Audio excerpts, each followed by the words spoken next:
I'm ready, Mark.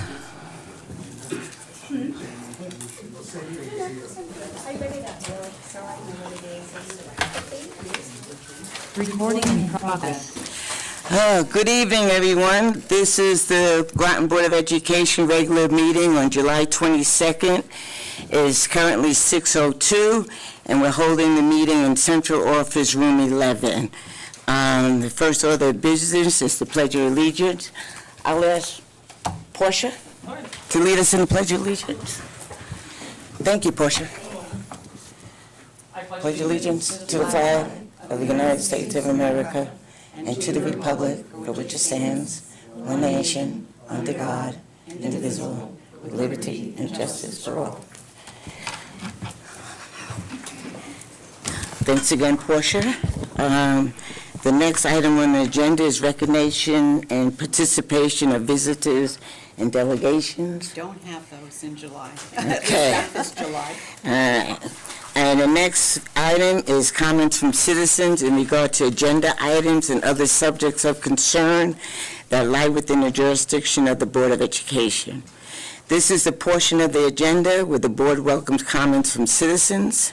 Each presentation should be limited to 5 minutes or less, and citizens should, if possible, submit written comments.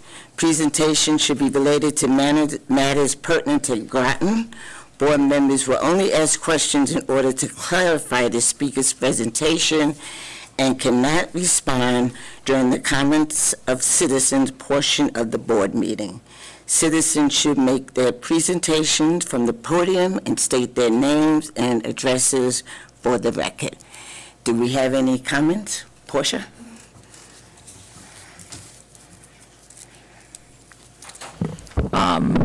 Portia Bordelon, 24 Jefferson Drive. For full disclosure, I'm also a town councilor. I'm speaking today as a taxpayer citizen. First, I just want to say that,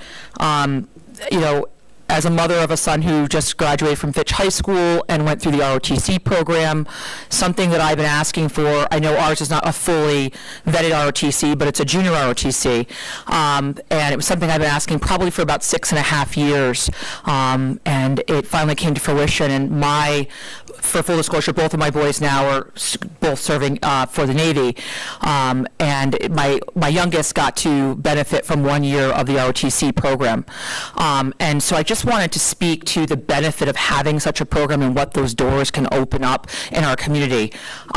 With that, my son just graduated this year and got a full ride to Maine Maritime Academy. He applied to 12 different schools for engineering, some maritime, some not, SUNY, Mass, got acceptance to all of them, which is great. But one of the key factors in an acceptance of the ROTC program and even being able to be looked at is that he had the ROTC experience prior to applying. That was a prerequisite to get into the program. So I just want you guys to understand what it means to have a program like this. It's something I've been fighting for. And as a parent and getting involved, some people say, well, people do things because it's going to benefit them. Well, as a taxpayer, you see a need, and that's why you step forward, because the future generation to come will benefit from this program. And I am very thankful. This program for Aiden provided a full academic ride along with room and board, meals, and a book stipend. Also, he is going to be getting a stipend while he's in college, and upon graduation, he'll commission as an officer. So that's 4 years. That's over $357,000 worth of college tuition that I won't have to help and Aiden won't have the burden. And that's how we break the generational changes. Also, it's important to note that these programs are open to enlisted folks as well who choose not to go the officer route, and they can come in at a higher rank. So it really does give them the insight. So I just want this board to know, as my son is one of the first kids to graduate from that program that I know of to go through the boot camp portion and completed it with success, and now is moving on to college. So I just wanted to thank you for those that were involved early on when, I was not even an elected official. I used to come and ask about the program because I think for Groton, it puts us on the map. Other schools, when I was there speaking to parents, said we didn't have an ROTC program, so they had to bus their kids to neighboring communities. They had an open forum where they allowed students. So maybe that's something we should look at, perhaps. I know it's driven academically, but there are some ways where maybe down the road, if like Ledyard or other schools don't have it, there might be a way that we could work with them, and there might be a cost benefit where they pay a certain amount and open those doors, because what we would be providing is a vital thing, not only for our town, our country, as well as the options to open up doors for trades and scholarships that, we didn't even see possible before. So I just wanted to speak to that and the benefit and how proud our family is to be a product of that type of program. With that, I also just want to speak to and transition over to looking at ways our curriculum, gaps in our curriculum, I've been saying over and over. I am a firm believer in making sure we keep our honors programs. The lack of honors physics, the lack of honors English in high school really did affect, and my son now graduated, he said I can speak openly about his experience, and other students I spoke to, it doesn't allow for proper fluent transition if you don't want to go into AB or IP. When looking at our neighboring schools, a lot of those schools have honors level programs, and that allows students, not only someone who comes in at the honors level, they want to maybe stay at the honors level. They may never be an AP or an IB, and that's okay. But it allows them to stay at the honors level without having to drop down to what is our new general, which is only college prep. It also allows students that come in under the college prep level to not feel intimidated and allow them to move to the honors level and maybe not feel like they should just stay at the college prep. There were a lot of my son's friends and other friends and parents I talked to, when if you have a subject that you're not mastered or you don't feel confident in, say it's English, for example, you might not feel like you want to go up to AB or AP or IB, but you might want to stay at the honors level. Well, come junior year, you have no other options. You're kind of stuck. And some kids are actually dropping back down to college prep. What does this do? It affects them when colleges look at them because they don't understand what we offer. They just get a blanket transcript and they don't know why the student dropped back down. And that does affect their weighted GPA. So I just encourage this board to really look at ways of bringing back some of those honors level classes, because it really makes sure that we're closing those achievement gaps. When we're looking at those younger students coming up, they're going to need these programs, and we should bring them back to fruition. I have spoken to some teachers in the district, and they also agree, knowing students that have had IEPs and 504s, those are the population where we're really, making sure that we're meeting the needs, and I think having that available is vital to our community. Lastly, looking at the audit stuff that you guys had, there are some questions, and I'm speaking broadly as I welcome you guys all and respect your stance and support education at 100% and work with you, as a team. But there is the concern where some are bringing up that the audit from 2023 had the same deficiency or kind of identified item on it, and it was, on the 2022 audit. So I didn't know, and I just think, because people are going to ask, was there some plan in place to kind of prepare for that in 22 and 22, and did it get prepared as we move forward into 2023 that was identified in that audit? And it was looking at your vendor things as well as a few other things. But I just, I think the more open we can be, the better. And, those are the questions that I have regarding that, hoping that the things that are identified moving forward will be identified in this year. This board has a chance to make sure that you put in the measures that are needed. That's all I have, and thank you for your time. Thank you for your comments. Any response? All right. All right, the next item is the student representative report, but we have none. We're going to be in transition, but we do have some getting ready to join us. Okay, that sounds like a plan. And the next item is the superintendent and administration reports. Okay, I'm going to start since Mr. Koshmeter has joined us, and this is all going to be about summer learning and summer opportunities. And as you know, Mr. Koshmeter has been really implementing nutrition programs throughout the district. Last year, we even helped Norwich out, and it's really an essential ingredient in our community that our kids have breakfast and lunch, and I want him to speak about it and some of the other exciting things that are happening over the summer in his department. Mark just wanted me to check if you might. Thank you. Good evening, everybody. Nice seeing everyone. My name is Ernie Koshmeter, the Food Service Director, in case you didn't know.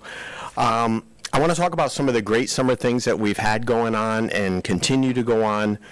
It starts off with, back on May 28th, we partnered with Groton Public Library, and we brought forth an idea by our very own Matthew Sulman about creating gardens to give gardens for families to take home and plant. So we decided, Jen and I, at the library, that we were going to create 50 gardens to give away free to families. You know, if they signed up, came in, they could pick up that we grew in our greenhouse 2 tomato plants, 2 pepper plants, and an herb to take home. The thought process was take it home, plant your garden. If you could just bring back 50%, 40% of the grown items, we would then turn around and donate it to Groton Human Services. And to date, it's actually worked out. We have some families bringing some produce in, because my staff is there every single day serving breakfast and lunch. So when the families return a tomato or pepper or something, we actually, you know, we take it down to Groton Human Services. But the whole thought behind that is to get kids outside learning about planting their own garden. Here it is, regardless of what your space may be. You could plant it in a 5-gallon bucket if you had to. And we had instructions provided as well for all of this. That was super positive. We sold out of not sold because we didn't sell them, it was free, but we gave away 50 gardens within a matter of 2 weeks. So next year we're shooting for 75 to 100 free gardens. So that worked out really well. So our summer meal sites, which we started right after school, June 17th, and goes through August 16th, Monday through Friday, free to all children 18 years and younger. You know, it's gone tremendous. We're right on track where we always do. We have a lot of military families that are following us. We have folks all over the community. We're strategically placed around the community in different locations. And such as we're at like the Groton Public Library, Dolphin Gardens, Pequannock Plains Park, we're at Washington Park, Branford Manor, Anchor's Landing, and of course our summer school programs, which are at Groton Middle School, Fitch High School. We're doing at Thames River Magnet School, we're doing the city rec department, we're doing the town rec at Mystic River Magnet School, and each one of those rec programs has approximately 100, 110, 125 kids every single day that we're providing free breakfast and lunch to. So to date, as of last Friday, we've served 8,097 breakfasts, 9,176 lunches, for a total of 17,273 meals. We're on track to be exactly close to what we did last year, which was 31,000 meals total. So that'll conclude August 16th. Again, the community is loving it. We have 9 of our normal food service staff members that are working it. This year I have 4 Fitch High School students that are working every day with us side by side in that program. So it's their first jobs that they've ever had. They're doing a great job. We have them doing all kinds of things, and the students are loving it. The only issue that I have has been the extreme heat. You know how the temperatures have been. So our staff is out there in the open in some of these locations. And you know, we have such a tremendous staff. I've offered them, listen, it's going to be 91 degrees today and the humidity is going to be like 110. If you guys feel like you don't want to go out there, you do not have to go out there today. And every single one of them has said, no, that's what we're here to do. We're going out. So it's taxing on the coolers. You know, we work out of coolers, lots of ice sheets and ice packs. We're chilling sandwiches down when we make them. We put them in the freezer for, you know, a good half hour, 45 minutes. We're doing everything we can to keep food safe. You're out there with turkey sandwiches, ham sandwiches, you know, peanut butter and jelly. So we got to keep these things safe, regardless what the weather is. That's our number one priority. So the focus on that summer meals program, I wrote a grant to the Chelsea Foundation grant because I needed new coolers. And I wanted to look uniform. I wanted to look proper. We're representing the community. It's what we do. So Chelsea Groton Foundation gave me $3,942 for 15 brand-new red, white, and blue coolers. They look really cool. They're very patriotic, very, we call them watermelon because of the red is like a watermelon shade. So we have those. We were able to buy about 100 ice sheets that we freeze every day, and we layer the sandwiches. It's how we layer them. And we're an offer versus serve district for summer, so kids come through, and there's 2 or 3 choices of vegetables, 2 or 3 choices of fruits. They choose one that they want to eat. So we're an offer versus serve, so we need a lot of coolers to be able to bring all of that. And then, of course, we're working with chilled milk, so we have to keep that cold. But Chelsea Foundation bought us the coolers. They bought us the ice sheets. We have attendance clickers that we have to click students, children 18 years and younger. You do not have to be a Groton Public School student. You could be visiting from Missouri or wherever it is. We're going to feed you as long as you're 18 years or younger. And we got thermometers, and we also got some new shirts because we wanted to stand out in the community as well. So this is what the ladies wear, for the summer meals program, because we want people to be able to see us, find us, identify us. It's a color. And then for the guys, we got them, got us, green shirts, just so we stand out a little bit as well, because we're doing the buggy lugging and everything. But this is, all provided by Chelsea Groton. It's gotten, Groton Public Schools on it everywhere. So we're very uniform. People know who we are when we're out there. And Chelsea Foundation has been tremendous to us. In addition, with our summer meals program, we put together Garden Fresh bags. So every other Friday during the summer, we build these local farm bags. Could be lettuce, cucumbers, tomatoes, fruit. We've had all kinds of cool things. And we've done that twice so far. And I asked Groton Utilities to pay for it, and they did. So they gave me $3,000. And if I need more, I can just go back to them and say, hey, I ran a little over. But I'm guesstimating that the $3,000 is going to be pretty darn close. And we did it 7/3 and 7/19. What we do is at the summer meal sites, after the kids come through for lunch and stuff, we give them this Garden Fresh bag, that we've sourced from all around us, local farms. It's not bought through a broadliner. It's bought through like Whittles, Huntsbrook Farm. So we're putting money back into the local community by buying all this stuff. And we've done... Let me see, we've done 1,109 pounds so far over the two distributions. In a distribution, the first week we did 225 and we ran out. So the last one we just did, we did 265 and we ran out. So we're planning on 300 on our next one, which is going to be on 8/2.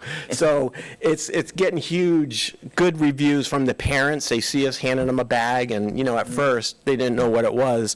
But we've done little slips of paper that says generously supplied by Groton Utilities and Groton Public Schools inside their bags, a little slip. So that's going tremendous. And our summer CSA boxes, which is Connecticut Source Agricultural Products. Basically, it's a farm to consumer box. So we're getting local stuff grown for us, as well as our own garlic and herbs that we're filling these bags. And people, we did 25. Call it a subscription. We do 5 of these. During the summer. We haven't done a summer one. We've done a fall one, and it's gotten really good reviews. So we decided to try our summer one when all this produce is pouring in. And so we sold out the 25. Those we sell. And we get $150 for the five bags of local fresh source stuff. So that's going over very good. And today, which was really cool, I honestly didn't think it would do so well, but it did fantastic. It is we partnered with the, who was it? It was Groton, I can never say, a Children's First Groton pop-up. And today was the first day that we did it, and it happened at Pequannock Plains Park. What it is they have books that are brand new books that they give out to the kids for story time. They have a reader come in. Today's guest was Pequannock Bridge Fire Chief came in and read the kids a story. Teamed it with Denison Pequot Center, who brought a big white owl and a barn owl for the kids all to see. realize they would get this many people. So we got 43 kids today. 23 caregivers attended the very first Children's Groton First pop-up story time at Pequannock Plains. The event kicked off with a series of 4 pop-up story times this summer, coordinated by the Children's First Groton new chairperson, Chelsea Rodriguez, who was tremendous to work with. So they did their story, bottom line is, and they all got to do a touching with the feathers from the owl, not the actual owl, but they had feathers from the owl that they all could check with. Then they had lunch for our summer program while they were there. We coordinated, so as soon as they were all done, they had lunch with us. There was 40 kids out there with parents, all having a great time having lunch. And then we made smoothies for them. We had fresh strawberries. We blended up smoothies out there. Luckily, it was a good day. And they just loved it. The kids absolutely loved it. The parents thought it was amazing. I didn't realize they would get this many. And our next one, I believe, is at the Military Community Center, and we've got 67 kids, or they have 67 kids signed up already. So we're going to gear up for, like, there's going to be 100 or so kids for the story time. So that was huge. I thought it was great just seeing the interactive of the kids and stuff. And then the last thing I want to talk to you about is Eastern Point Beach. That has been off to a great start. Again, we're fighting the temperatures. It's great. People are at the beach. People are eating, drinking. It's a small, confined space that our folks are in, you know, working a fry-a-later and a grill and stuff. So it's slightly uncomfortable, but we're doing it. Do you have air conditioning? There's no air conditioned, Bev. It's just an exhaust hood, you know, that sucks up some of the hot air while it's bringing in hot air through the window. So it's kind of a mute thing. But we started that on the 15th, right after school ended, with all of our staff and stuff. And I currently have 7 staff members down there working that. We have 3 Fitch High School students working that.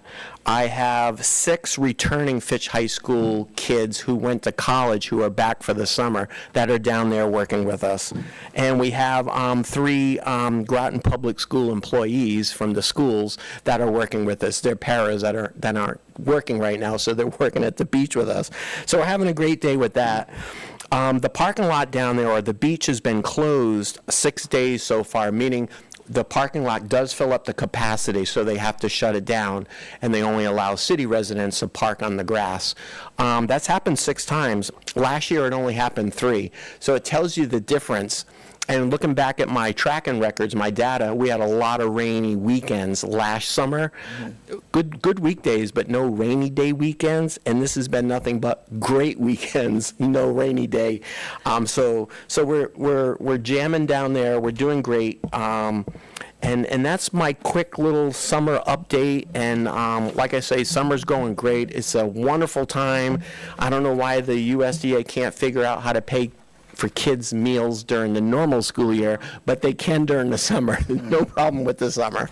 So we'll take whatever we can But we are working get. together to see if Fitch can become a CEP, Community Eligibility Yes. Program. The community eligibility program for Fitch High School, we had to group it, so I had to unlock our current schools that are CEP and add Fitch in there. It's currently under review, so we should know in the next couple weeks. I keep pushing them, hello, I need to get information out, what's taking so long? But my goal is, and I'm feeling very, very confident that we're going to get Fitch High School all CEP, which means all students, regardless of income, would have free breakfast and free lunch, which would leave us with just 2 schools, and we'll work on those next year. You know? And Charles Barnum, because the kids, military children, don't get SNAP benefits because of TRICARE instead of Husky. That's a real problem. So really, maybe the captain and I can do something special to really encourage them to fill in the forms so that we can get more kids signed on. I know. That's the problem with the military families is they get TRICARE.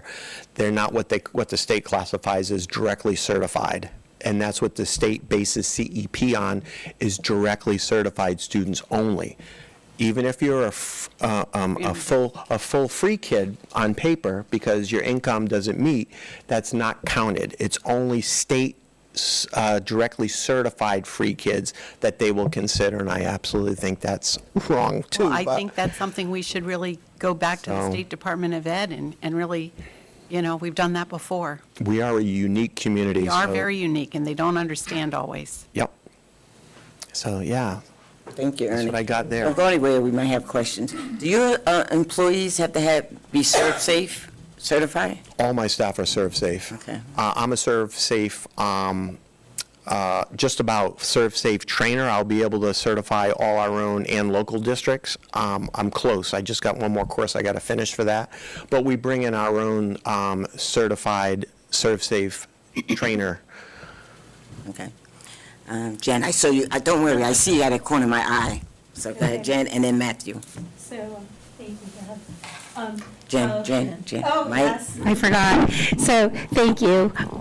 Just several questions. I'm sure I'm missing some because I don't have my pen today or my information, but in regards to the first item that you mentioned about families returning vegetables or produce from that initiative, do you know how many pounds, or have you or items, or how are you tracking? So that's the first one. And then the second one, where we distribute food Monday through Friday. On Fridays, do we give them like an extra meal to hold them over for Saturday and Sunday? Because sometimes that might be their only meal. And then third, this was just curiosity on my part, our lettuce initiative on the trailers, like how is that like taking? And I know I have one or two more, but I figure I would just start with 3 and let Matthew continue. No problem. So the amount of produce that we brought, that folks have brought back to the library is honestly about 3 or 4 pounds.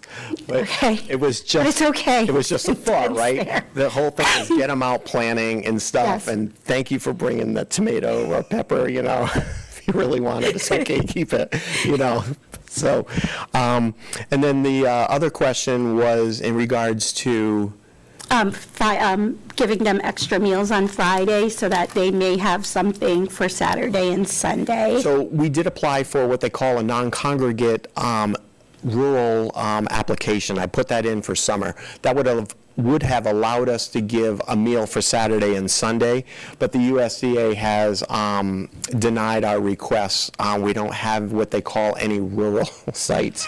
I tried, I tried. I was out with a farm even. Look, there's nobody out here. Can I set up a site? But they denied that. So unfortunately, Jen, we're only allowed to give one meal, and if the child would like a second, as long as everyone's gone through and there are some lunches left, we are allowed to do that. But remember, the rules are you have to eat the meal with us. Yes. You can't take it to go. And, they have 30 minutes to eat the meal, and then they're allowed to take a fruit or a grain with them, yes they are, but they can't take the sandwich or the milk, anything that's perishable for safety reasons. Okay.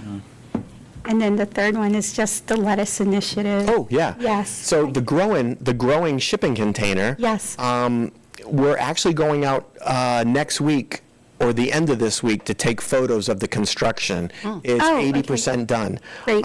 Send me you know, some pictures. Yeah, I know, Yeah. that's what I want. I want to be able to show pictures, put them on our website to see how it's coming along. But that initiative is coming along and still on schedule for probably, early to mid-August, having it delivered and installed and operational for the month of September. Perfect. So it's coming along. Great. Thank you. You're welcome. Ernie, I planted peppers and tomatoes. I only had 2 peppers, and I have tomatoes, but they're still green. So that can be why you're not getting much in return yet. Could be, Bev, right? Could be. It takes time. It takes time, it takes time. Yeah, it does. Matthew? With regard the program that you're going to have for the military youngsters, you said 67 have signed up already? Yes. Do you need any additional readers? They are doing that piece. They're lining up the readers. Connecticut Children's First, First. that one. That they're lining up the readers, but I'm sure they would take another, why not have 1 or 2 folks reading a book? Absolutely, Matthew. Anything else, Matthew? Nope, thank you. Ian?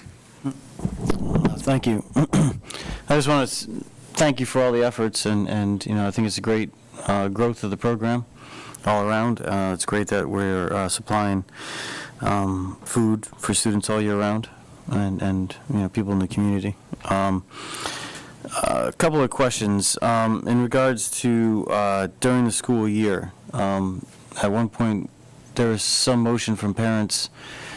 I heard discussion talking about like after-school sports programs, and I'm wondering if there's any thought or any sort of possibility as to like how we could use the food services to provide some nutrition for the athletes that are going from school, getting on a bus, going off to compete, and you know, it ends up becoming a long, long day.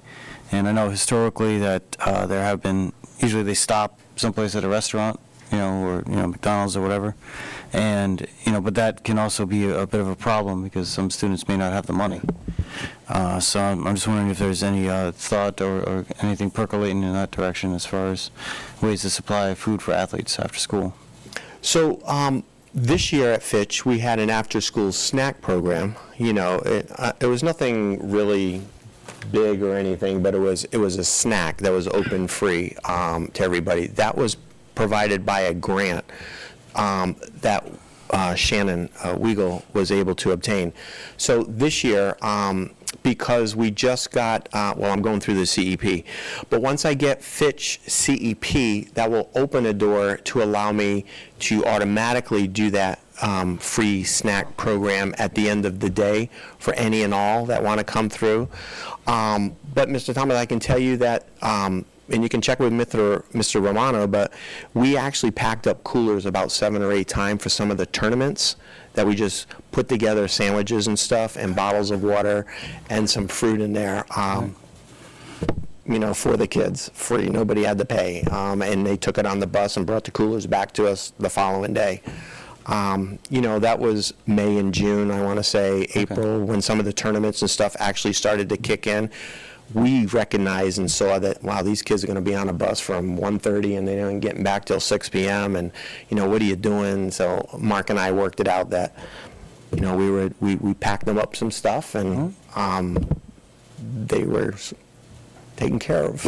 Excellent. Well, that's great to hear, and I commend you taking that action. And also, I just wanted to commend you on the idea of like trying to find universal free lunch and free access to food in many schools as possible. I'm still hopeful that we can get 100% across the whole district at some point in the near future.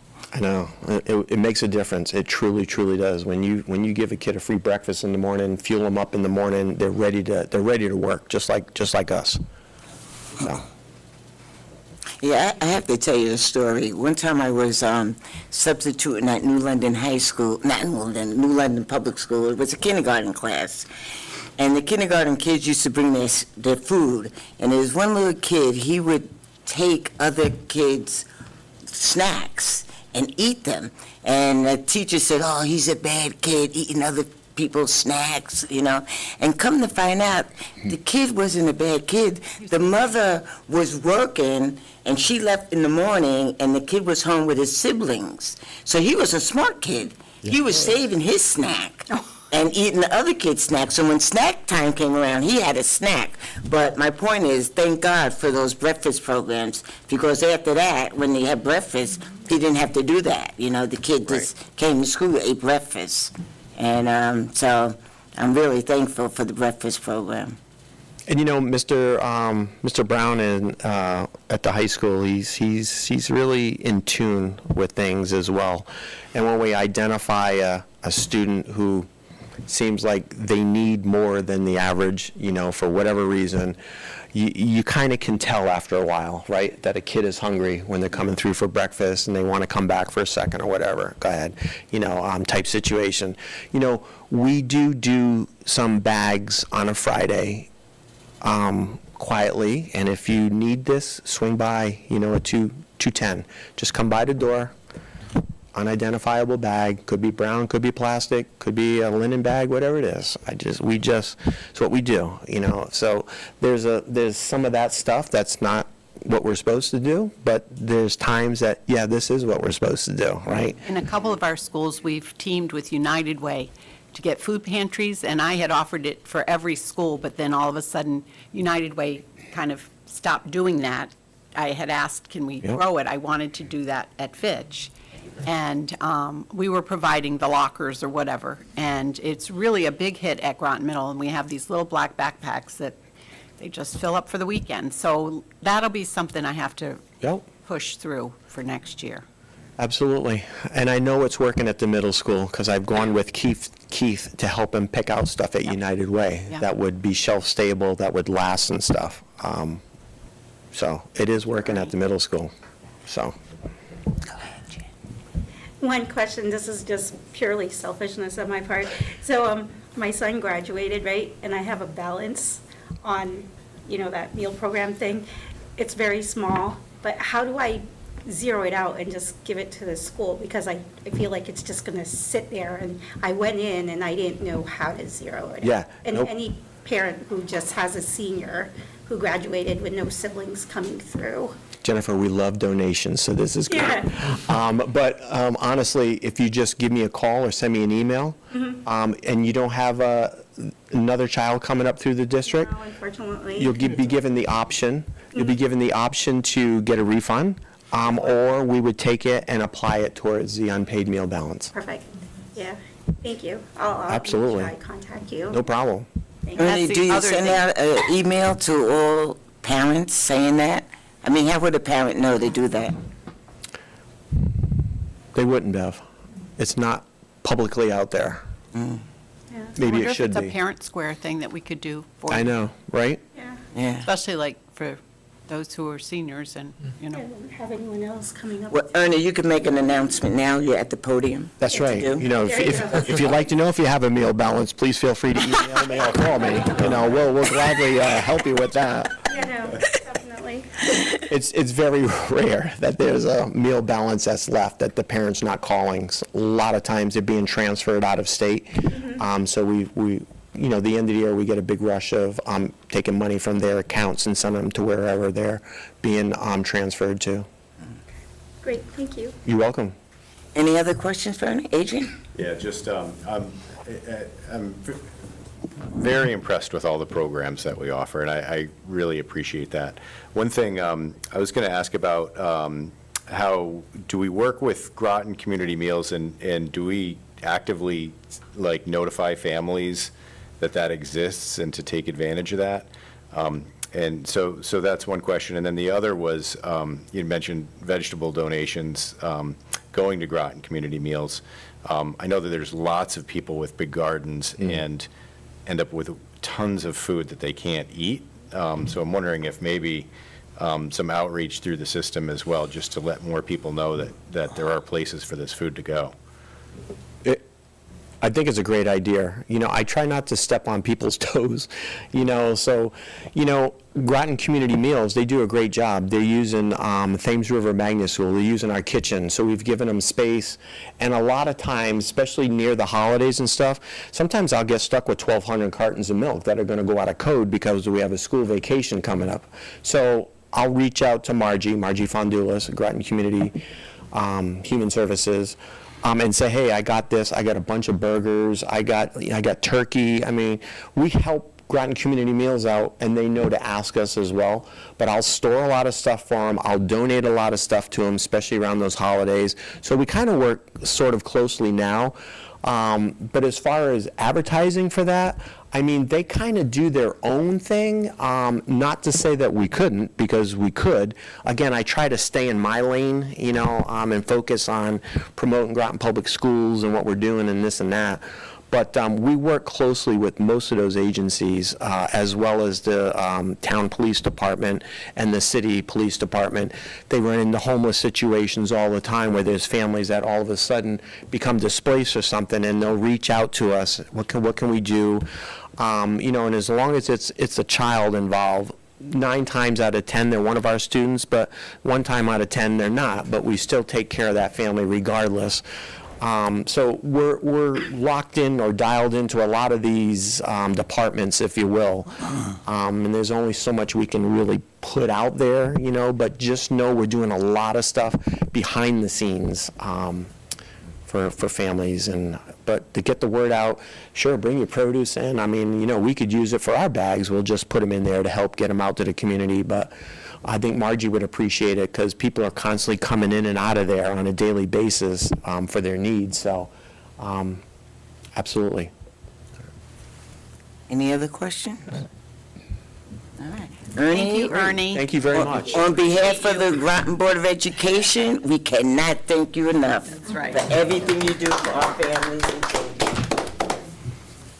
children. All right, so summer learning, I'm going to let Denise start off with our ESY, which is extended school year. Thank you. How that works. and Thank you. Who's attending.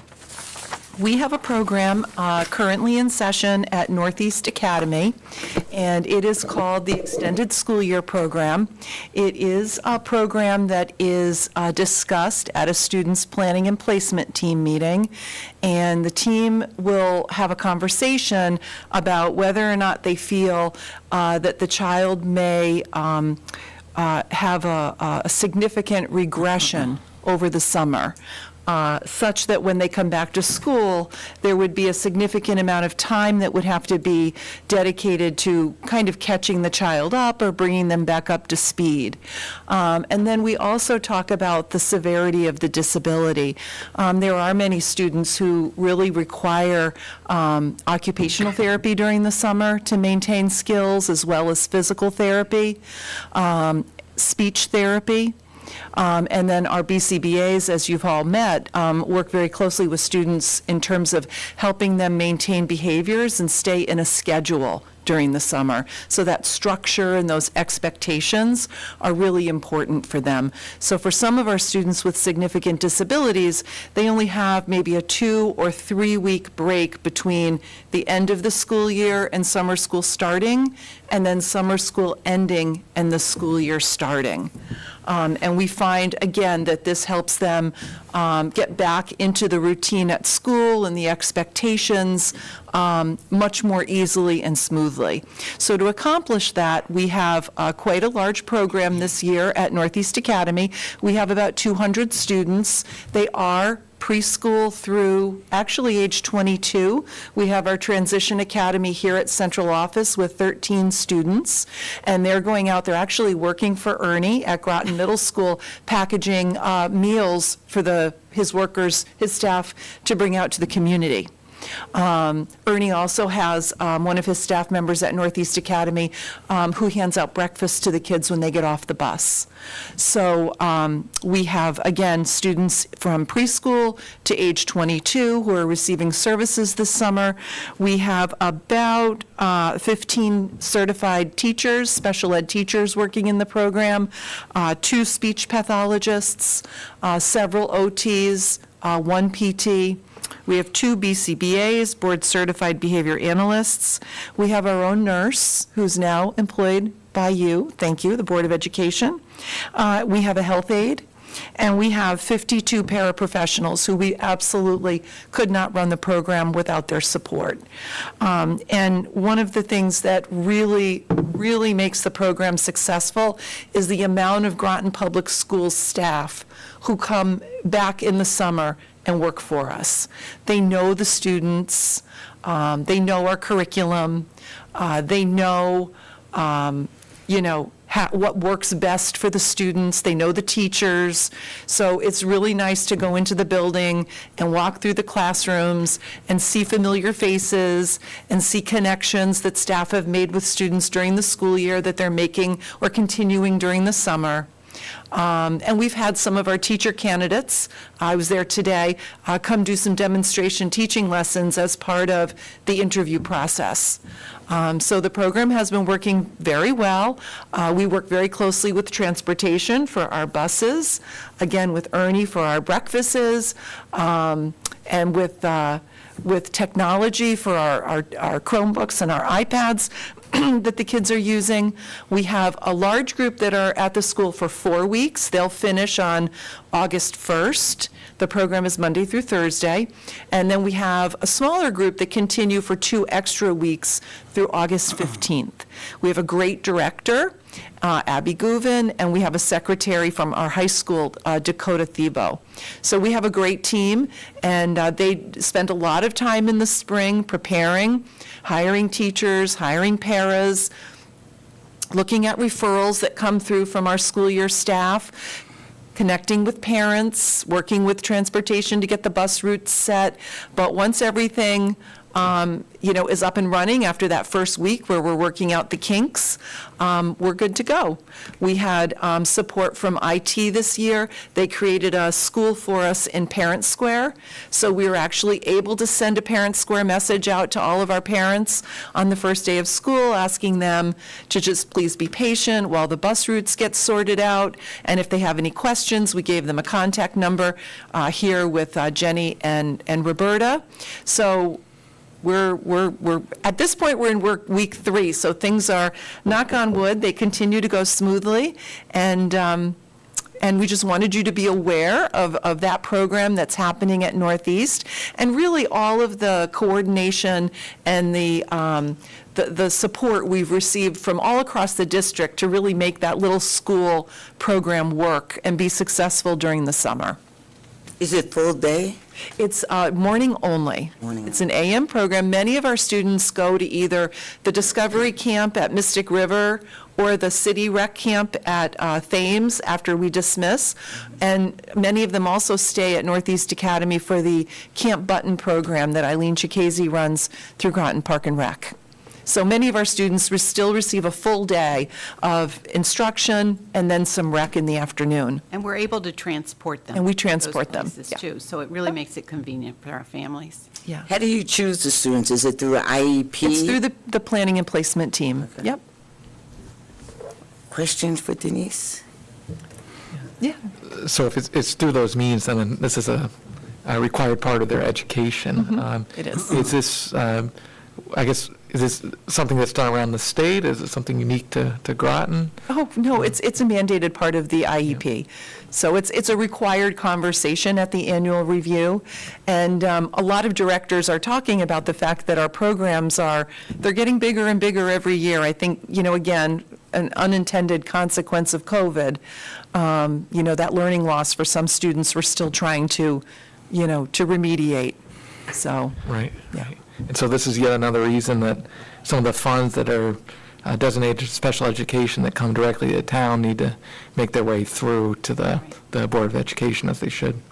Thank you. Yeah, the program is actually, that's a great point, Mike. The program is funded through the board's budget, but it's also funded through the IDEA grant. Ian? So thank you for all of the updates, and it sounds like the program is doing well and providing a needed service. I'm just curious to know, do we have any sort of programs that are designed to capture the students that are not identified for IEPs, but still need extra help? Yeah, That's what I'm going to be Susan, I talking think is about going to next. talk about that Great next. segue. Yep. Okay. Once we've Good question. Yep. Any other questions? Adrian? Yeah, I just have a question about, so we have about 200 kids, and I'm guessing that's about 25% of the children with IEPs? Just Roughly. doing some rough Yeah, math. roughly. So are there a lot of parent requests for ESY services that we're not able to meet, or is it, so I'm just wondering if a lot more parents request IEP, like summer services, that may not be getting it than. No, than not that I'm aware of. All right. We do No. have 6 who are in the Wilson for dyslexia. Yeah, we And have we some, do have the we have some reading staff development. tutors.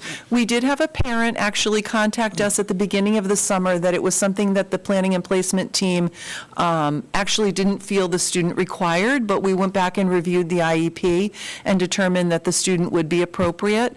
So we have an IEP amendment process that we're able to do. So we were able to get another preschooler into the program because the parent had concerns. All right. But that's the only one I'm aware of. All right, and then one other question. So we're doing this at Northeast Academy, is where it, I'm just wondering, what are the longer bus runs, picking a school kind of at one far end of the district? especially given there's a lot of kids over in the city of Groton. I'm wondering what the length of the bus runs are for those children. I don't know. Sam, could you answer that? I Yeah, don't I can really have answer that it. information. Yeah, some of the bus runs are running close to an hour to an hour and 10 minutes. So a child might be on the bus for an It could be, hour to yes. get there? And I guess a segue would be, what percentage of those 200 kids are from the other end of town or on those long bus runs? And I'm just asking that, you probably know where I'm going with this, is that the best place as far as transportation and kids sitting on a bus for 2 hours a day? Well, actually, 2 points. The small buses have air conditioning, number one. I've had to ride them home Yeah. with kids. It's kind of nice with the air conditioning in the small bus. And the second point is, we've stayed at Northeast Academy because of the formula for the free meals. When we were at Mystic River, we didn't have a ratio that would allow for free breakfast. So we moved back we were at Mystic River 2 years ago. We moved back to Northeast Academy because of the calculations that are required to qualify for free breakfast. And I would say that in special education, our numbers are pretty consistent across all the district. Of course, at Thames River and Mystic River, where you have some of the really intensive programming, You're right. you're going to have more there just because of having an ABA Right. or an academy in two of those schools. So, Right. but, Mystic River certainly is very close to. Right. But the kids are really, now that we're intra-district magnet, the kids are from all over town. So you even have kids who are attending Northeast Academy who come from, all Yeah. places, whether it's the Navy, Pequannock, whether it's over, in the city. So Yeah. Would it be good to have it in 2 locations? No, it's better to have, it would double the cost, and it would be very difficult to manage. So you really want to have everyone together, so you have your speech people in one place, you have your BCBAs in one place, your OTs, PTs, your principal, your nurse. We do have a small group up here, but I'm here and the supervisors are here during the summer, and we touch base, we check in there almost every day. Yeah, I was talking more just like, it seems like our population densities are probably much more dense over in the city, so would it make sense to use Catherine Klonoski or something like that? Well, I know Treehouse is based out of Catherine Kolnaski, so many of the schools, almost all of them are used in the summer. they all are. Yeah, Treehouse is at CK. The City Rec is at Thames. Discover, Groton Park and Rec is at Mystic. I know Barnum had a STEM camp, and they had some construction. We also work with Sam in terms of which buildings are going to be having work done during the summer. But I know Northeast is not too big, so it allows us to kind of be a little bit more contained. And again, the school where it's located, I think where it's zoned, and based on our demographics with the students that attend, we qualify for the free breakfast. So that's why we've stayed there. All right, thank you. Sure. Jennifer? Is it mandatory? Jen. Oh, yeah. I'm sorry. Is it mandatory, and what is the minimum number of days they can miss? Oh, so we're mandated to offer it if the student is eligible. Okay. The parents are not mandated to send the students because it's not part of the required 180 days of school. Okay, because I was just wondering, because some people might sign up, take a spot, then don't show up, and then the kid who really needs it may not get the service. That's why I'm wondering if there's like a minimum number of days they can miss, and then they get booted out of the program so that we could put somebody else in. Nope, everyone who qualifies receives a letter, and we confirm with the parents before the program starts, so no one gets turned away. If you're eligible, you're on the list, you get a letter, you're assigned a classroom. If the parent communicates that they're not going to attend, we take them off the bus route, we take them out of the classroom. Sometimes parents will say, we have a vacation planned, for 2 weeks. We say, that's fine. You can send your child for 2 weeks, you can take a vacation for 2 weeks. We're here. So whenever you would like to send your child, the program is here for you. Okay, so a follow-up to that, if everyone's able to attend, I think you threw out like 25% of the population. So if all of the parents said yes, so let's say it's, obviously not everyone's going to say, would you take the max of around 800 kids? Well, Jim, what was your question? I couldn't hear you. Yeah, Yeah, so we service 200 children, but if everyone who's qualified to attend says yes, would we support like the 800 students that we have? So not at every planning and placement team, we have the conversation, Okay, but not every child qualifies. okay, got it, thanks. It's actually the exception, not the rule. Okay. Thank you. You're welcome. Ian?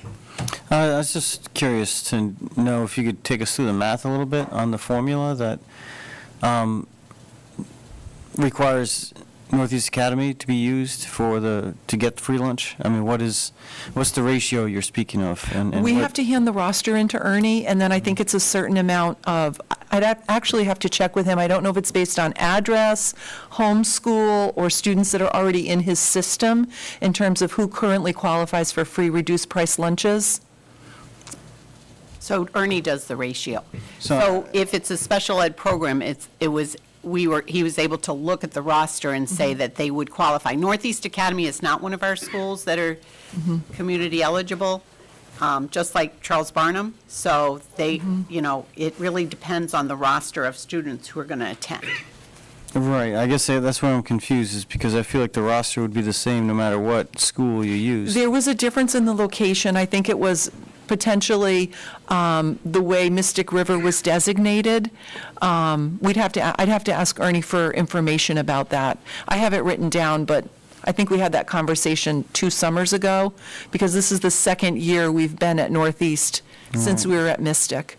Yeah, I'd be curious to see the We can get you that math on information. and the rationale. But you could have the same problem on the other end. I mean, you could have the kids in Mystic traveling an hour and 10 minutes going to Catherine Kanasky. I mean, if you choose that site.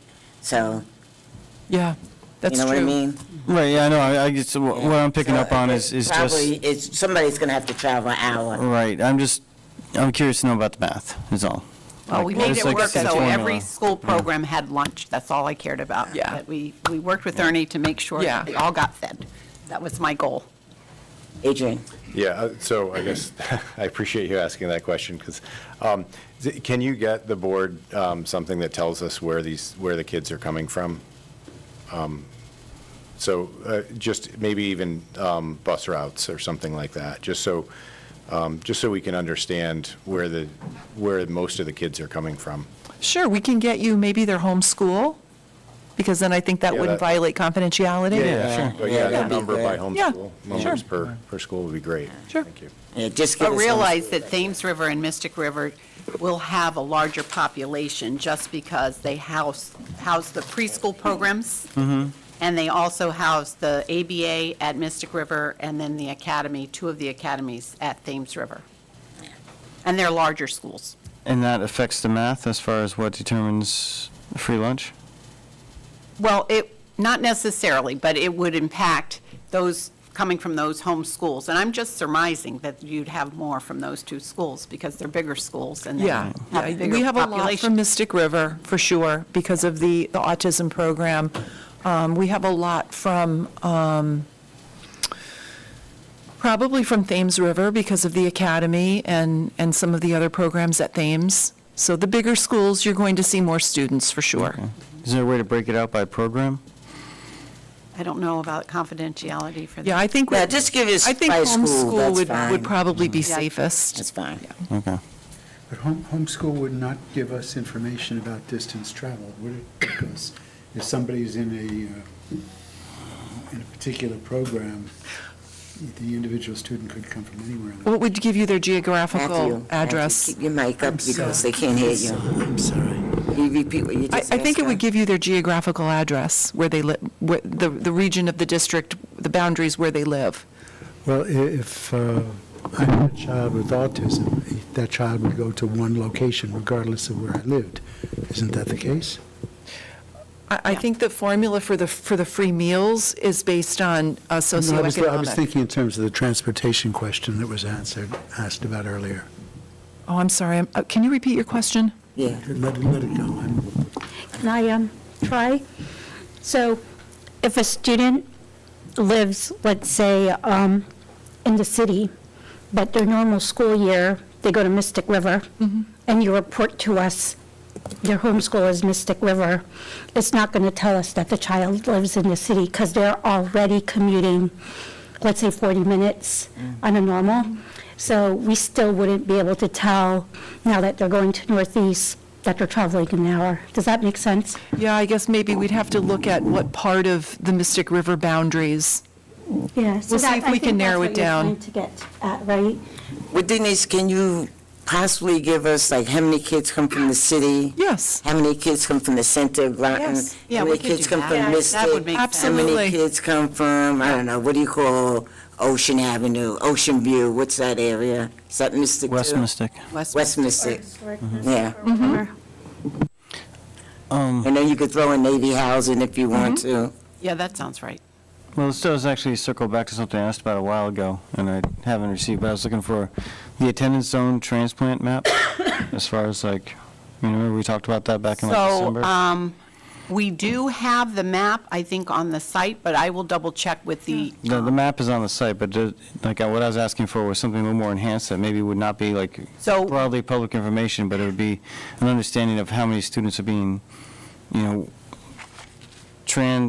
moving from like what would be their natural attendance zone to a magnet school. So we had asked Yeah, the really. group that had commissioned the original map to do that work, but the price tag was a little high for this year, and so we held off on that, and they're going to use the data for next year, so at least we'll collect and get an update. Okay.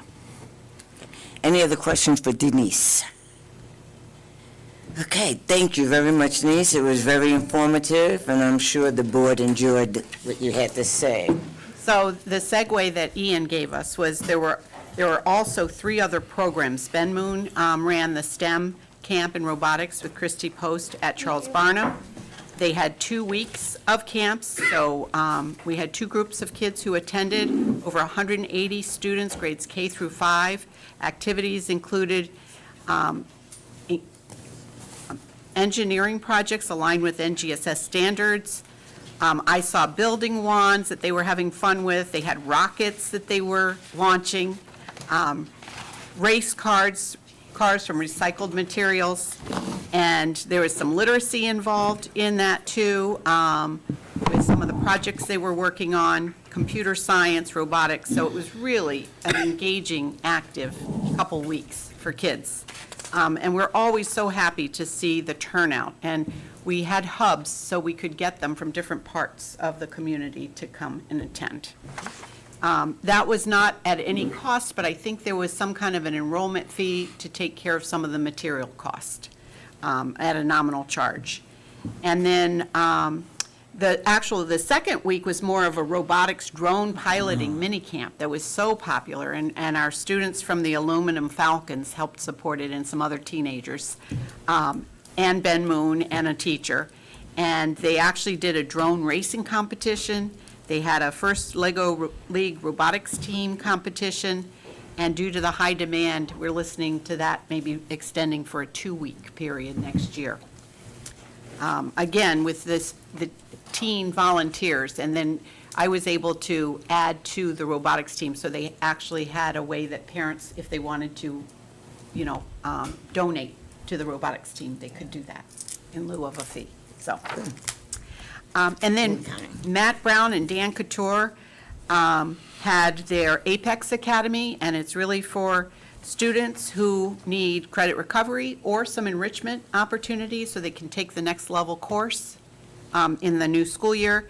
This year, I talked to Peter Bass about our 8th graders who were failing a core course, and he really met with all the counselors and talked to every 8th grade team about if they did fail, that this was going to be an opportunity for them, that they were going to encourage parents to sign them up for.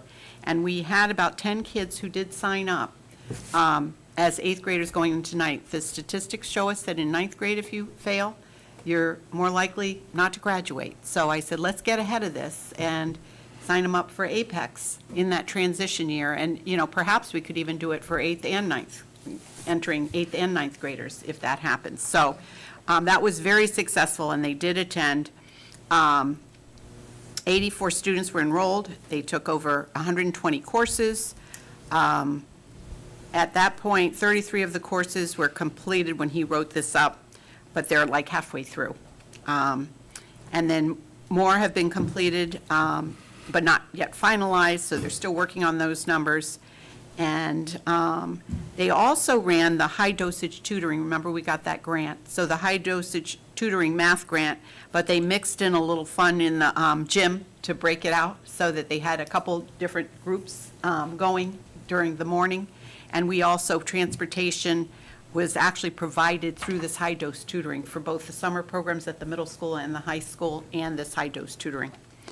And Peter Bass and Carrie Carter had the STEM camp at the middle school.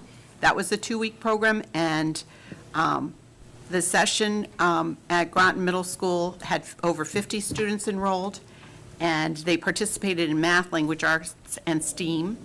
The math and language arts sessions are designed for catching up and staying sharp with your skills, and the STEM sessions are enrichment. We actually had EB, their mobile manufacturing lab, come for several days during the year, and the kids were, I actually attended the day after, and I wish I'd gone the day, but the kids were really raving about this opportunity. They had roller coaster building, arts and design, team building, and kids were really engaged, and even engaged in reading books and discussing books. So it was really good to see. Next year, I'll make sure that you all know where they are so you can come and visit. I think that's it. How many courses did you say? There were 2 weeks for the middle school. It's about 5 weeks, I think, for the Apex at the high school, and it was 2 weeks for the elementary. Any questions? Well, if I You may- have one of you? Yeah. Okay. Actually, I was just, how many paras are involved with both those programs and the ESY, the extended school year? I think Denise mentioned the number of paras. 50. She said 52 paras. 52. 52 paras? Yeah. And, If a student needed a para, we did have students who were in some of the special ed programs that wanted to go here, and they have access. We just have to provide the tutor. So there were a few, Okay. not tutors, but paras. And then there were a couple tutors with the high-dose tutoring. And I think the high-dose tutoring was both at the high school and at the middle school incorporated into their camp or their Apex and camp experience. and the paras, it's an extended school year, so they receive the same pay rate as they would during the normal school year? I can't answer that. It's whatever the summer pay rate is in their contract. In the contract? Okay. I'll check that out. Michael? And just quickly, I've heard of the high-dose tutoring grant before. It sounds great, but I don't know that much about it. How long does it run for, and kind of roughly how many tutors, what levels is it? So it's been really about a 1.5-year program, so we've had it in the schools, at the middle school and the high school, all of last year, and, at both places. I think it's going to be extended for us until the end of January, so we're making sure that we continue to have it. Now, what happens after January, I'm not sure. But we do have several other grants, and I do want to meet with you all and let you know, all the work Shannon Weigel has done is phenomenal. I did send out a pamphlet that had several pages back-to-back with all of the grants that we're applying for, that we already received, that, we're waiting to receive. And several of those have tutors in them for ELA and math. Several of them have a COPS grant that we've just applied for, has security guards and SEL tutors, which we've heard a lot about, that really are helpful in the schools. So, once we receive those, I'll definitely, bring them to you. And so what organization was that through, the high-dose tutoring? What was that? The high-dose tutoring, what organization? Oh, that was through Connecticut State Department of Education. Oh, great. So they're kind of bit by bit through different grants, maybe. Mostly ARPA, and some of those ARPAs are going away, Yeah. but hopefully they will continue, because that has been super successful. Well, there's, in my view, going to be a nationwide vacuum Right. of need Yeah. and funding created by the sunsetting of ARPAS I agree, that the nation should step up to federally. yeah, Yeah. I agree. All right, that's it. Okay. And I Thank you. squeezed in a summer vacation. I got to all the programs too, except the special ed, I'm going to go see them this week. All right, thank you, Susan. The next is Director of Finance, Ray. Quick question before we start. Susan, did you bring the new updated sheet for the, thank you. Our number's getting better. Yeah, Yes, yes. It should say 589. Please. Okay, so. for everybody to get their- Matthew, if you can. Thank you. Basically, within your packet, I did put in a narrative to try to move it along or help you out a little bit here. The fiscal year '25 budget has been entered. It's in there as approved at 87,958,484. And we did run into a couple glitches where the system, you're allowed one shot, and we had some errors where it didn't post. And we had to get eFinance's assistance, or Power School. So they helped us out, they posted it, but the posting didn't go correctly, so we had probably about 300 or 400 lines that we had to manually adjust and fix. So it's been, the last week has been one of those weeks. So technology is great when it works. When it doesn't work, it bites you. Having said that, you also have a new updated budget summary in front of you. It's updated as of about 12:30 this afternoon.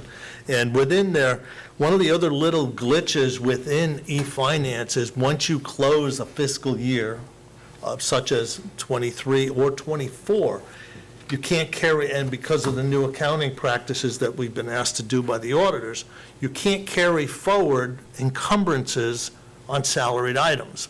So therefore, you're seeing a manually adjusted encumbrance of $3,866,000 for our encumbered teacher salaries, which you're obligated to do.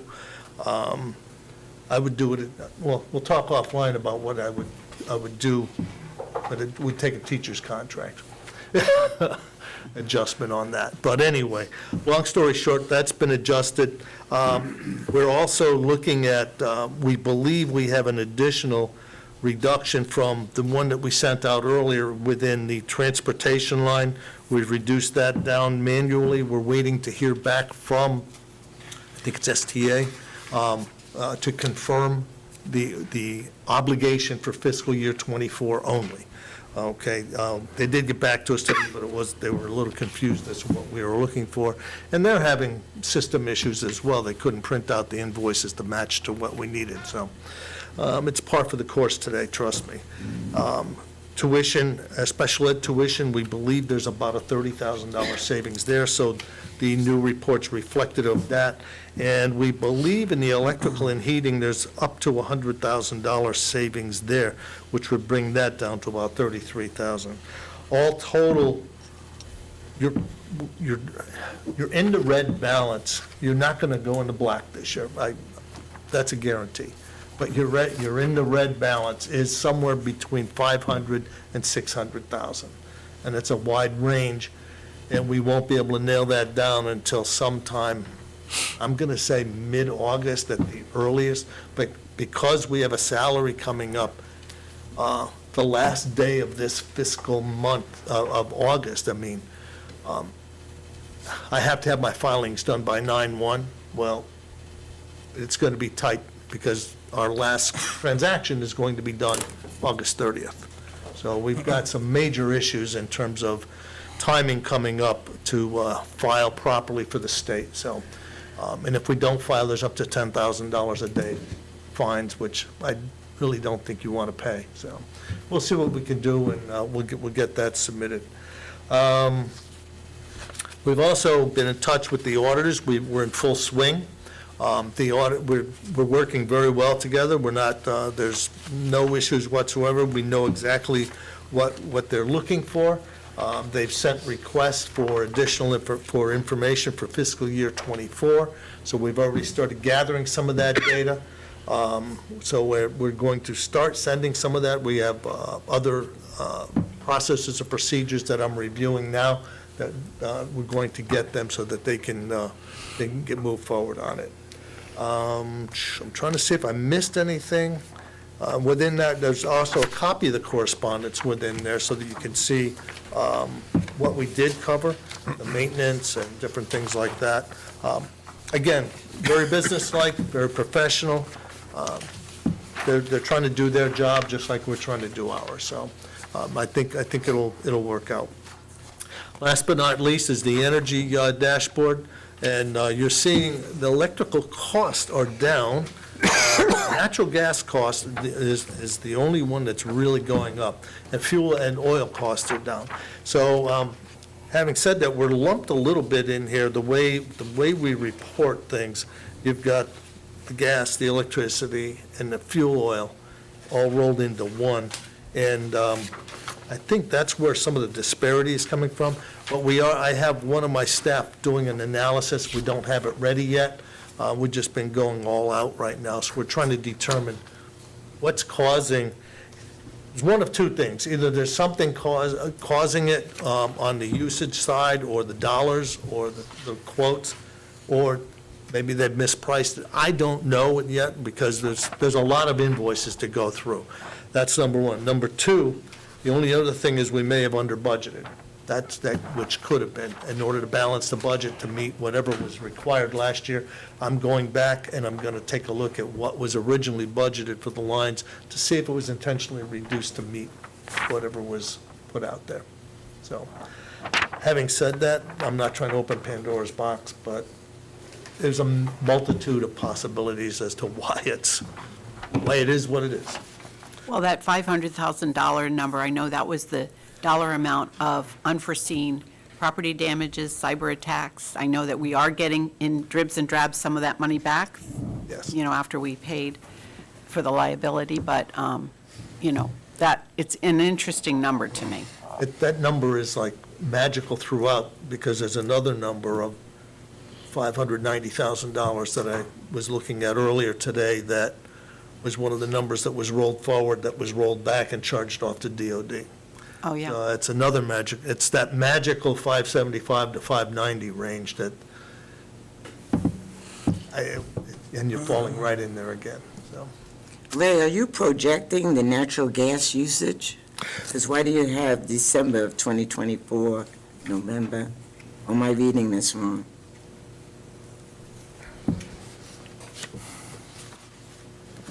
December? Well, it says No, that look in the the, middle. No. In the middle. 20, natural gas usage Yeah. is falling right in the middle here. It shouldn't be on the back end. You gotta remember, you've got a cross of 2 fiscal years. So it starts in July and it rolls forward and ends up in June.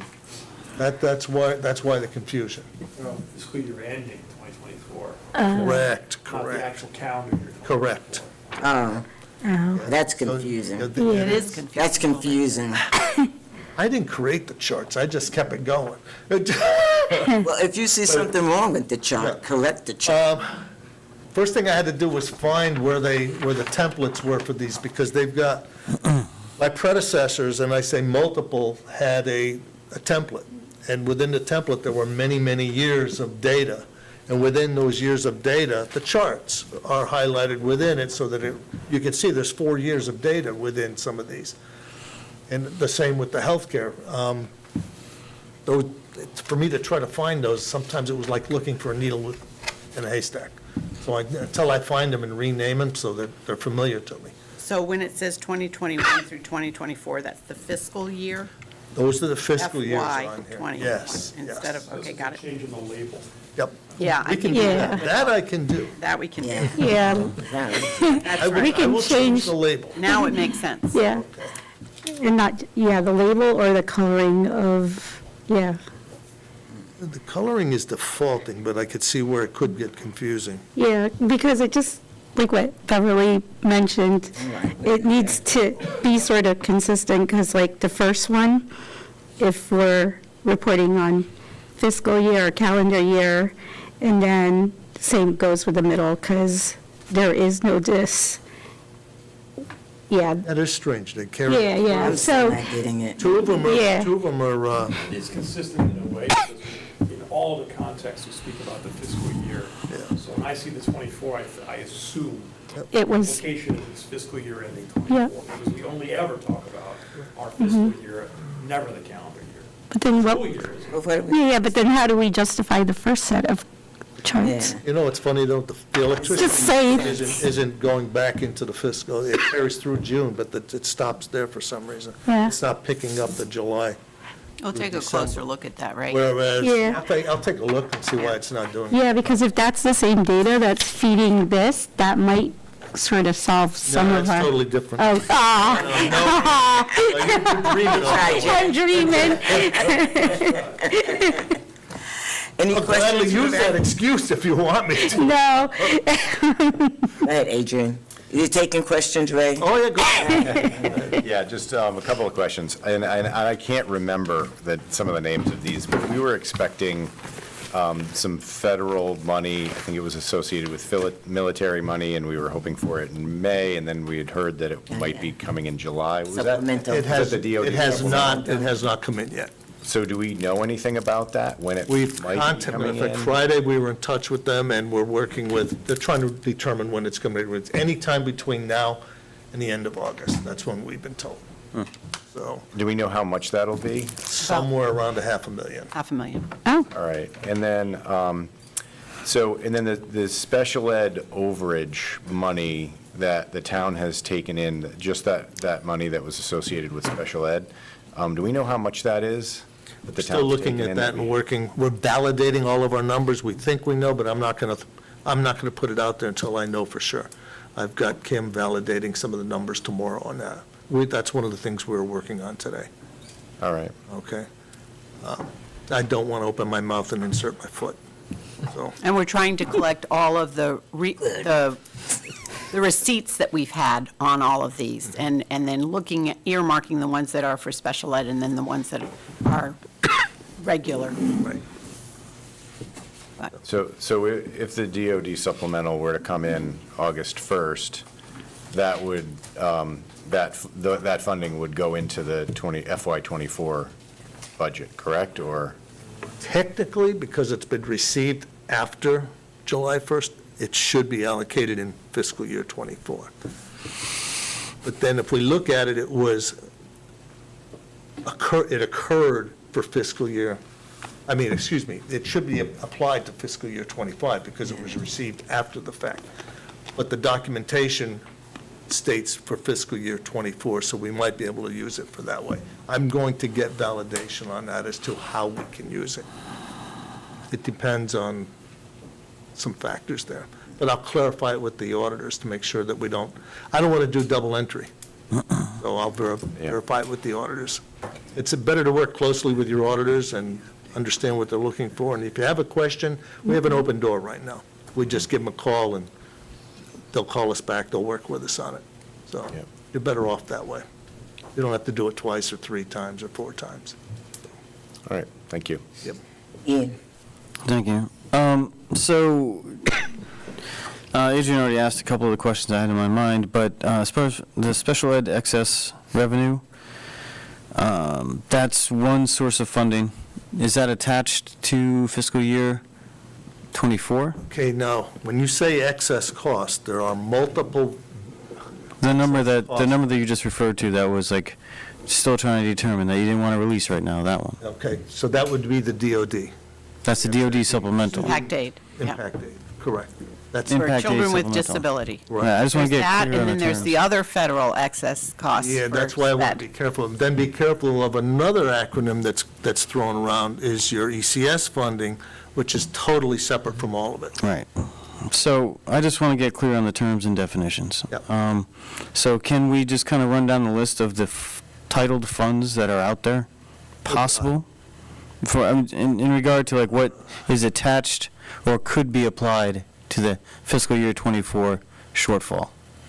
Right now, I think we could prepare something for you. Yeah, I'd I was rather gonna do say that. I'm not than gonna paper. in- Can I just get a list of the names of the Send it funds? through Not the email. numbers, Yeah.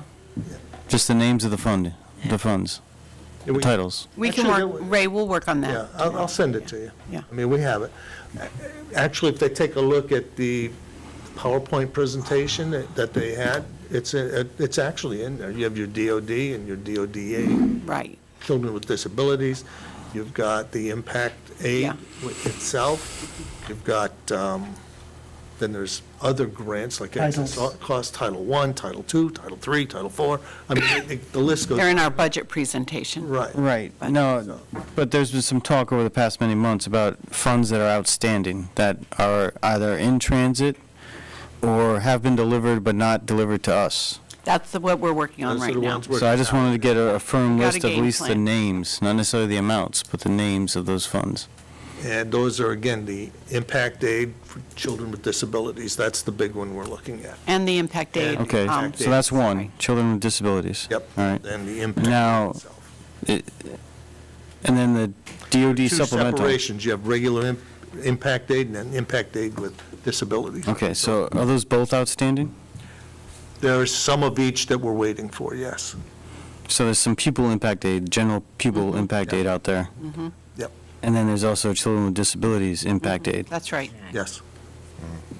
Okay, and then there's also, now what's the special ed, the number that that Adrian just referred Excess to? cost. The excess revenue. That's a third. That's the one that I think I sent you the memo on from the Tom Mooney book and also from. Right. I just want to get clear on, Yeah, that's out that's a there, too. third category. And the Okay. DOD supplemental. And that's a fourth category. Yep. And they've all, could possibly, depending on how things are written, could be applied to the FYE '24 shortfall. Right. Depends on how they're written. Yep. Okay. Depends on the verbiage within the, And we're waiting to determine the exact amounts. yes. Yes. We're in touch with them, working with them. We think we know, but we're validating. Yep. All right, so when can we expect that information? This week. We're trying to get it done. Later this Yeah. week, yep. Yeah. Okay. I wouldn't promise it for tomorrow because we're dealing with some other things, but, Hopefully this week. Okay. Okay. Matthew? I'm still concerned about the funding of the nurses. I'm not sure if this is a moment, if this relates to Ray's presentation or not. Funding of, Funding the nurses. How are we going to pay for the nurses? 25 on here. There seem to me to be, well, I don't think we could talk about that because it's not here. oh, it's... FY '24, that would be FY '25. Okay, then can I request that we have that topic on the next meeting? I think Jay knows that we need to talk about that. Okay, All right. thank you. Michael? Thank you. Thank you for the report and the encouraging updated numbers. I was wondering, just to make clear, I think it's back maybe on June 6th or June 4th, we had a meeting, and you also had a list of, different things that could be applied to cover the shortfall. It was things like claims from the insurance company come back, 50,000 here, et cetera, but it added up to quite a sum. the drawdown list. Yes, the drawdown list, and I think those have been applied at this point here, Most all of those have been applied. One of the things that we've discovered is, and this is one of the stopgaps that Susan and I put a list together that I emailed her on vacation, and then I said, we'll talk when you get back. We haven't had a chance to talk yet. But one of the things that we're looking at is if it doesn't have a PO, it doesn't get purchased. If somebody buys something without a PO, they own it, period. I'm tired of, she knows my frustration now.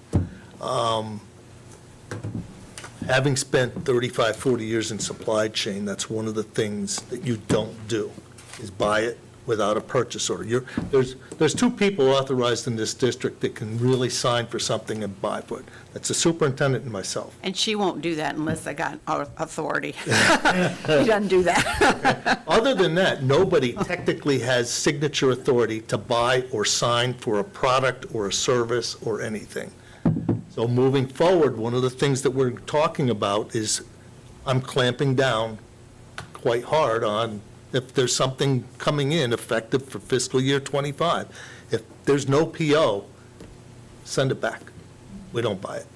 Or, the only exception I would make is if a child needs a specific service and we need to get it done, I Right. won't, I mean, it's illegal for me to hold that back. I need to provide that child with that service. Or supply. Right, or supply. So we are working around that. But what we are doing is creating a blanket order to at least apply the service or the product to it, so that we can start deducting that service, and it's going to be encumbered, so you know what your spend is going to be. So you're going to know that up front. They're meeting first or second week of August. I know Jody is meeting with Denise and her staff. We're going to put together a list of what services we know of right now, so that we can get the POs created and get them in the system. So we're already putting some stopgaps and some changes in place to at least get some new controls around things so we know what our spend is. I don't care if it's me or 10 people down the road, if you're not encumbering your liability, you're hosed. I mean, I'm publicly speaking, but you're hosed. You don't know what your spend is. At the end of the fiscal year, you're going to end up in the same boat again. So we need to know what we have, and we're going to get you there. I hate to get on a high horse, but. But this wasn't only the cause of that. Oh, no, no, This was it's not. I mean- definitely some unexpended, some unforeseen Yes. liabilities and project property damages and things that we just really weren't expecting. And healthcare was a big issue. So there were a lot of factors this year, and we knew the challenges up front. And new contracts, and including Yeah. transportation. Right, exactly. But, so actually, I'm happy to have you on the high horse, and happy to listen. Somebody's got to kick me off. Well, actually, it kind of goes into my next question. Do you feel that any additional staffing would help you? At this time, I'm not going to commit to that till we know. We're meeting as a team, Yeah. okay? Sometimes it's borderline, but then again, you're in vacation time, there's all types of things that we have to weigh in there. Do we need it if we're fully staffed? Probably not. During this time of year, today we had 2 people out for at least part of the day. Last Friday, the same way, we had somebody out at least part of the day. So we've got people taking like mini vacations. The issue is we have to gather data for the auditors. That takes them away from their regular job. We have to go back and redo some other work to make sure that what we're doing is correct. We're meeting as a team to rewrite procedures and policy and within the department. So we've got a long list of things going on. So right now, I would say no. Down the road, and once the dust settles, and I would let it up to my successor, to be honest with you. So we're looking at different things as well. And I've emailed some of my, not mentors, what am I trying to say? Some of my Colleagues?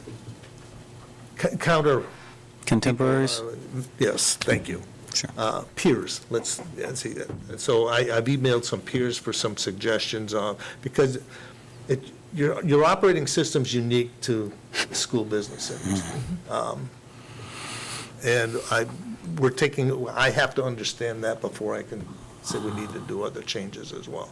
So that's the other thing, we're going through an upgrade. The guy behind me has us set for October 1st. Well, actually, I told him October 1st, but we're going through an operating system upgrade. That's going to take 6 weeks. So there's a lot going on. Yeah, it's those sort of initiatives and sort of the unusual budget times that made me wonder about that, as well as transitions to, some task-oriented help for a time being.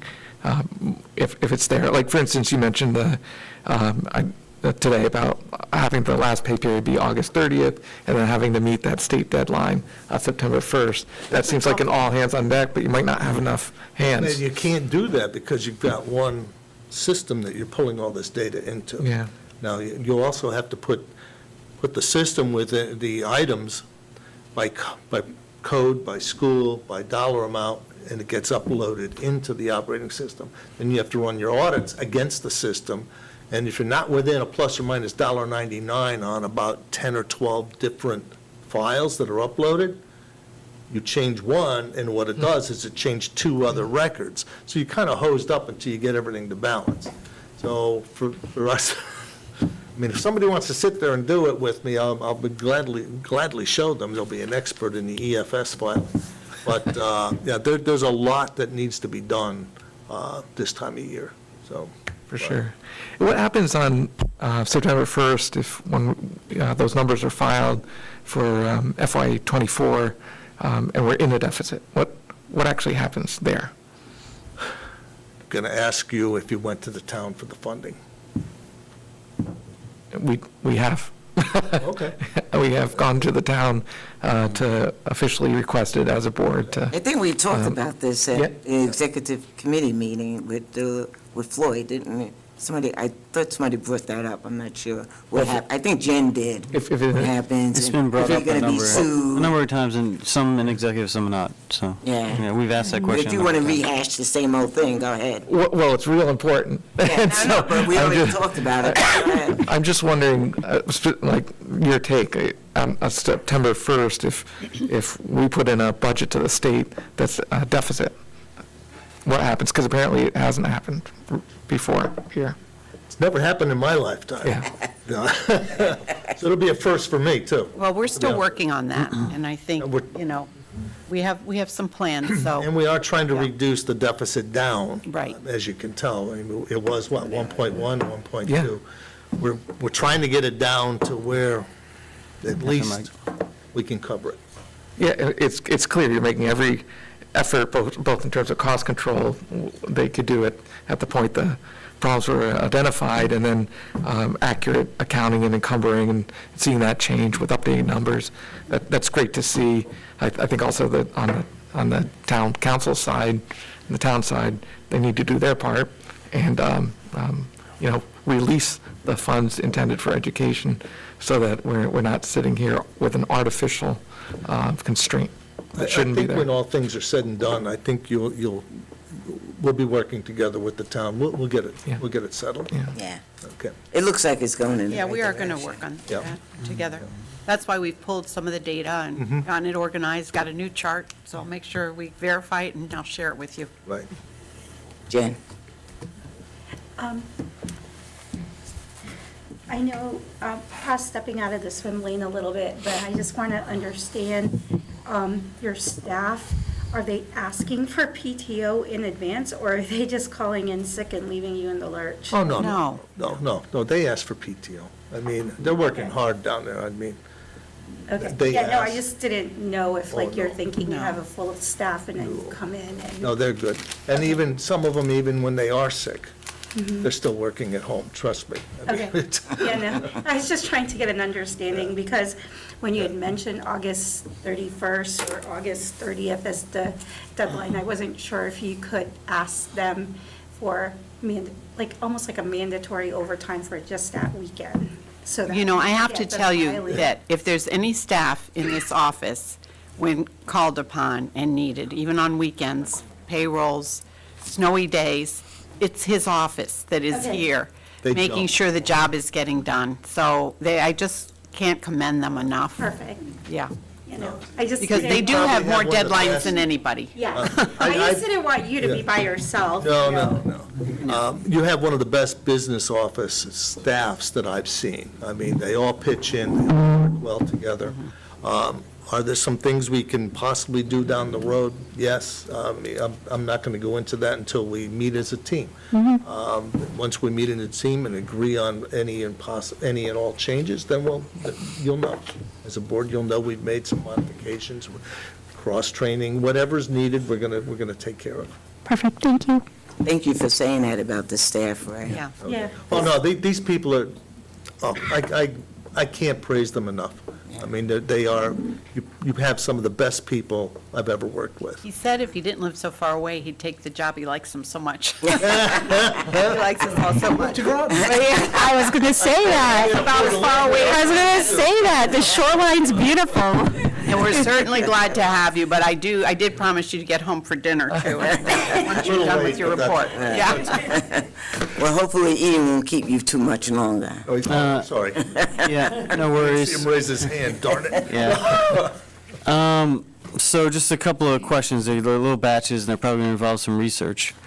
So you mentioned like there are payouts that occurred but there were no purchase orders during the fiscal year '24? That's one of the things that the auditors found. So that's one of the things we're fixing. Right, and is there, in that audit report, is there a documentation of how many, how much, and where they went? Oh, God, no. It's just that they found them. I didn't see anything other than the write-up on the management report. Is that something that we could figure out? How many were these? I can do it, but I'm not going to do it now in August, between now and the end of August. Right, no, I'm not talking like right now, I'm just talking in general. Because those are what we call direct pays. Right. When the invoice comes in, if there's no PO, you're going to pay, they did the service, you're going to pay for it directly. Well, what's the need for that, Ian? I'm just What do you- curious to know where what's they the end went. game for that? How many, how much, and where to? We're going to resolve you want to know how much, how many, and where? And where the money went? Like what was being purchased? Okay. Yeah. I'd have to. I remember there was an instrument that needed repair before a show, and it had to get repaired. So there's sometimes emergency Yeah. things, Ian, that I are like, don't want to go down. for our kids. I mean, I remember that one thing. I think that would said, just be a "Yes, good, go repair it'd be a it." good document to work on at some point when we have some time to reflect on past practices. Well, that would be good for the finance But that's going to be committee. a September. Right, so maybe In August, and we'll pull it yeah. together. please. Well, I'll probably just fashion a referral for the finance committee. As per, Okay. that's it. Now, the other one, you mentioned the magic number, the $500,000 to $600,000 that was Yep. kind of rolling over. It seemed to be that you were implying that it happened from year to year. Has it been happening from year to year? Prior to this year, there used to be what was termed a budget rollover. And that budget rollover, this is the only district I know of that has done that in a long time. Many districts used to do it, but the budget rollover would get accredited to the next year's budget. You said in one town that you worked in, it went that way, and in another town, it went the opposite way. So Correct. it's just a practice. It's a practice that many districts are doing away with. The auditors last year suggested this district stop doing it. So they did, and they basically paid for that $590,000 out of DOD funding. Okay, so Okay. that's how it got paid for. Right. Unfortunately, what that does, it leaves you short on DOD funding for this year. So it's got a ripple effect. It's interesting It does have a correspondence ripple. between the amounts, yes. And now you're short 500 to 600 this year. Right. So So I guess the question for the superintendent and past board members, is that an amount, or is that a thing that that the board would have had to report to the town council? I mean, that's the only time it ever it happened. was, you could see it rolled into the way Yeah. it was done. Just the one last year? Yeah. Just the one last Yeah, year. that was the one that was changed. There was not anything prior to that? That I didn't dig back, I mean, we've been known to give back money, Yeah. and we've been known to take money at the end of the year and use it for health reserve. There's not been a whole lot of money. It's not like there's end-of-the-year spending at the end, but this is definitely an anomaly, I think, between all the ARPs going away and the DOD Every being drawn district down.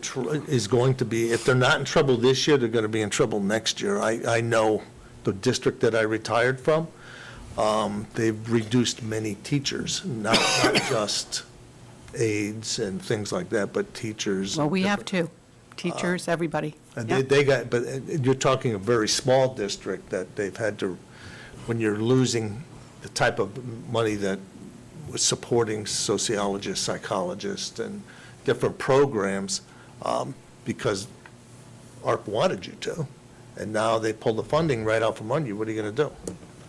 You just don't have it.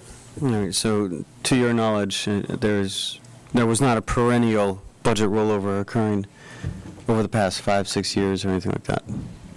Not to my knowledge, no.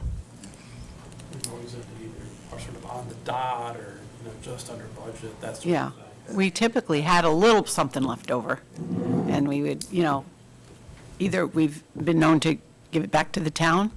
I think Andrea remembers that time when it was given back to the town. And then there was, a lot trying to repair some of that health savings account. All right, thank you. Thank you, Ray. Okay, well, thank you, Ray, and I want to thank you for working so well with the town manager and Done a great and their job. staff. Thank you. Because that's the only way we're going to get through this, if we all work closely and cooperatively together. be And John wants to respectful. know, we're going to sit down with them with all the receipts that we have, and we're going to work it out. Yeah. And I do have a meeting with the auditors and the town early next week.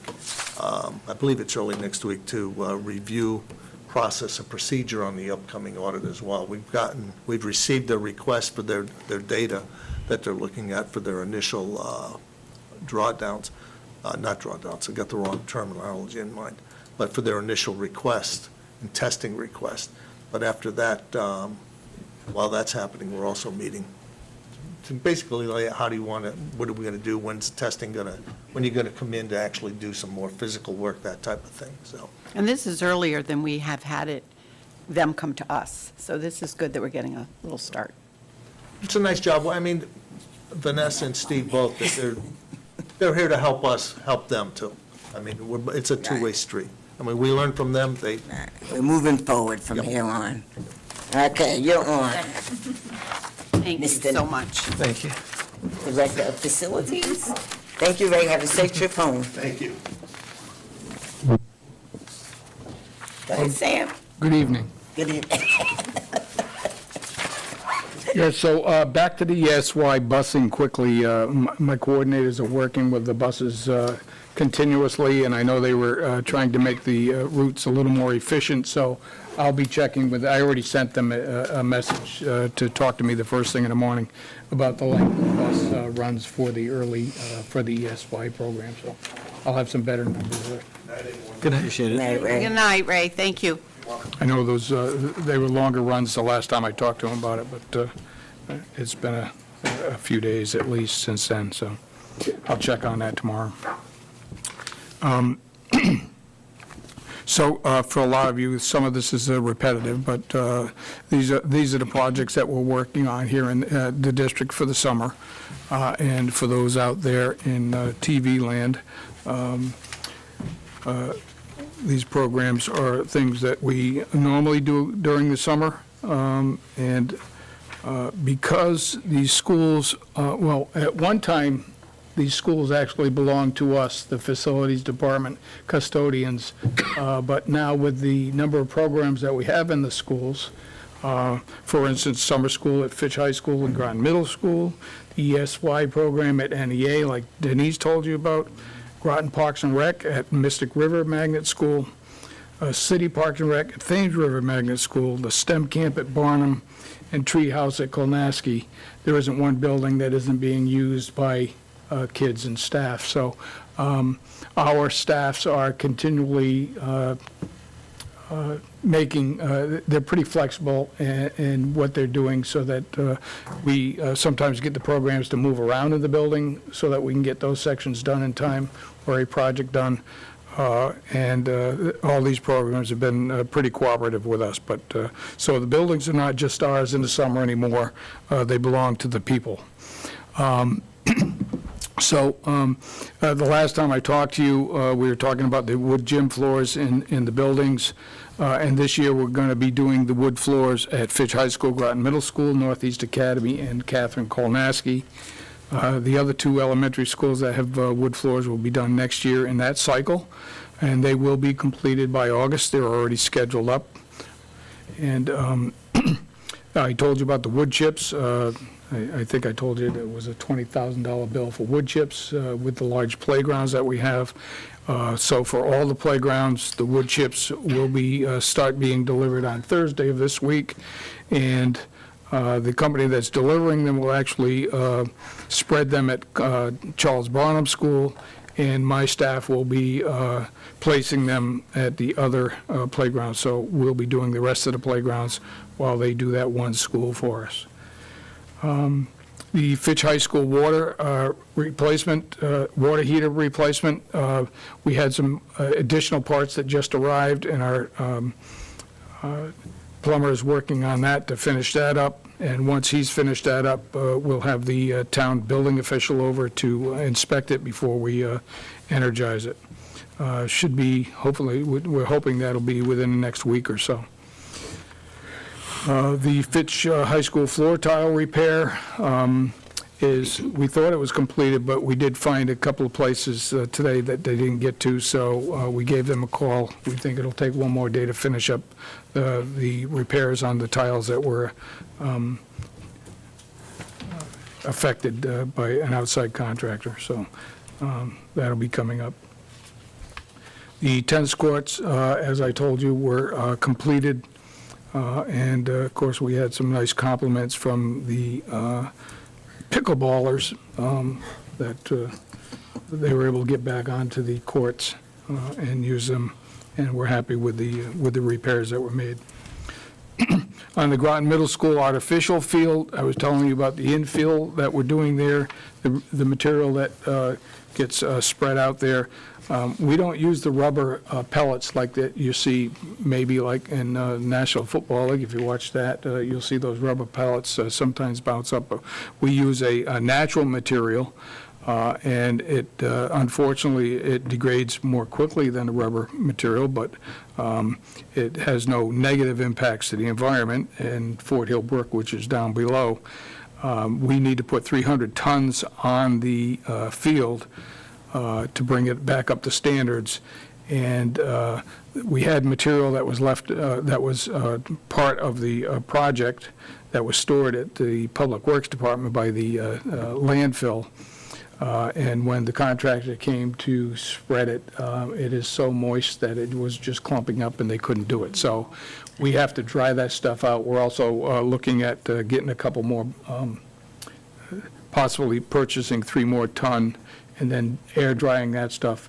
I think the only way we can air dry it is actually get some decent weather, which we're not going to get in the next few days, I heard, and actually spread it out on a clean parking lot and let the sun dry it out so that we can use it. But so we're still working with that. A little disappointed in that, but while we had a lot of material left over from the project, it's not usable right now until we figure out a way to get it dried.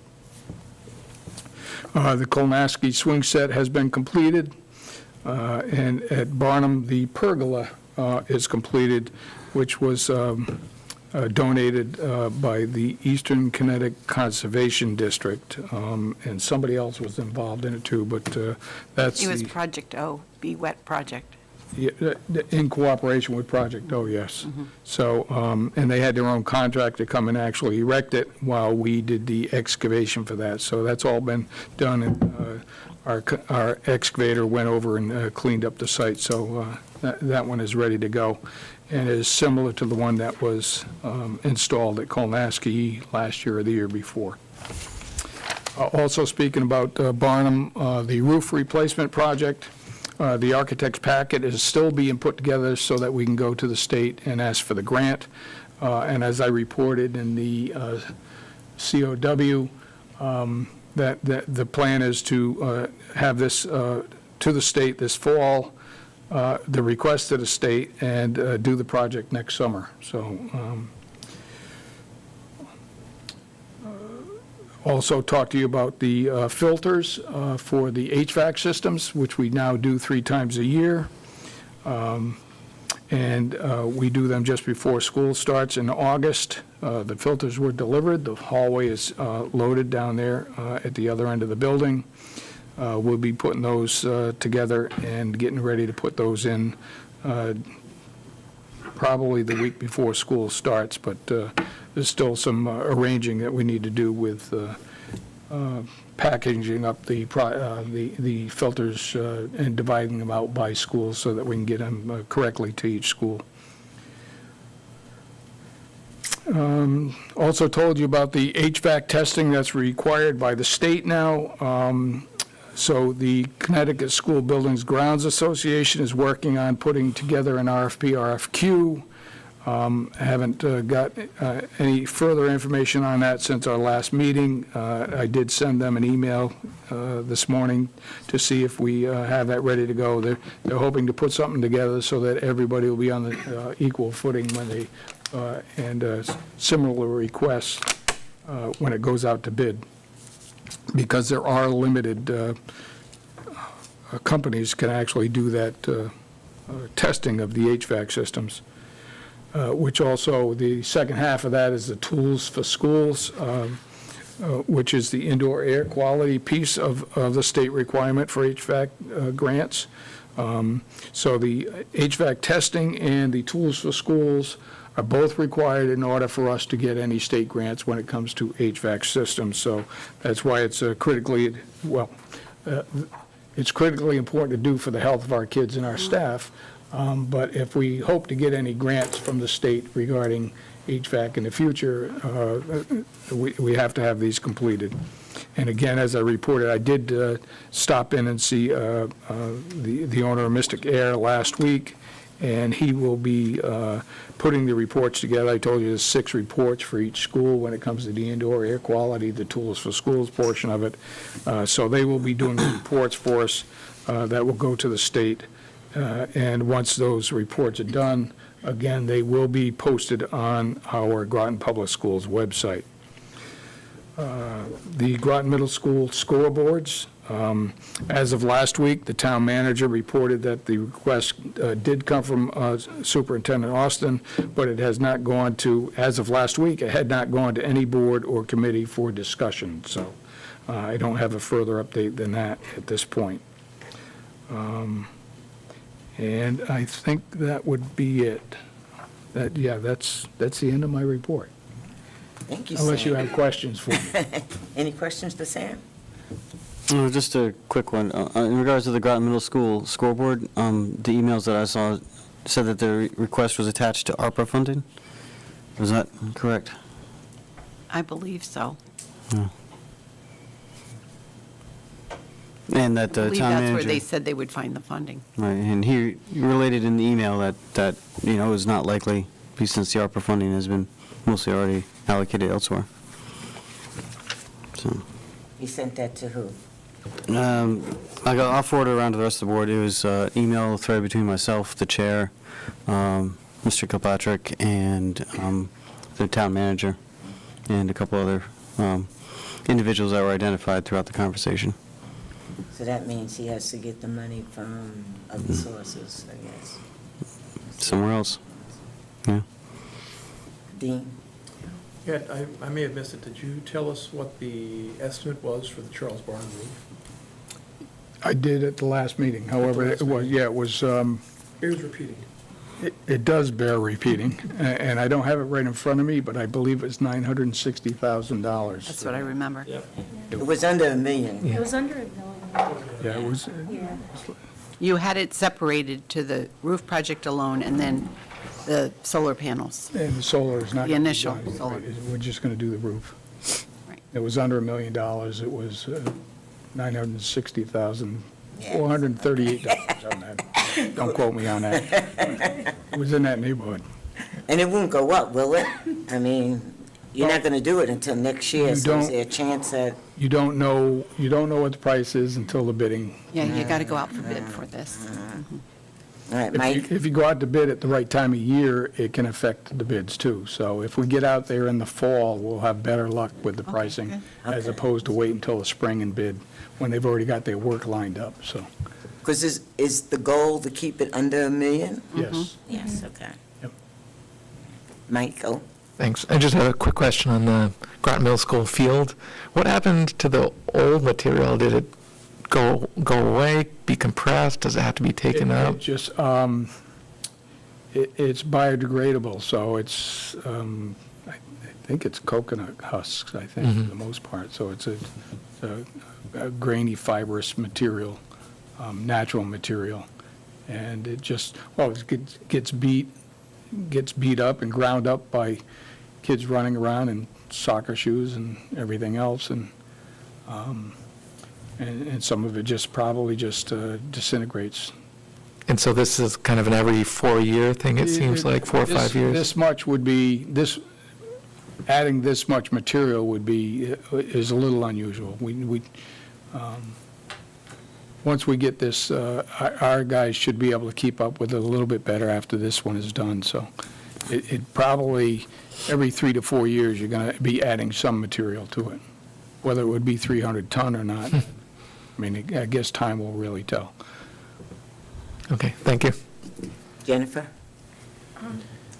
Jen? So,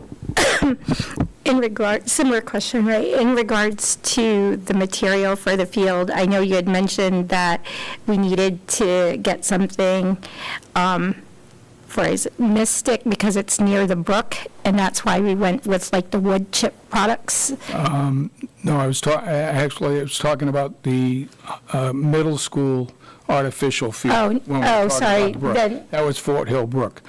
Yeah, no, I'm talking about where, The playground wood chips? yes, Yeah, I did talk to you about those. Those have to be certified wood chips, certified in the fact that they are cleaned of any foreign materials, meaning anybody who took target practice in the woods and had lead in a tree, that would be taken out of there. Sometimes barbed wire is in trees.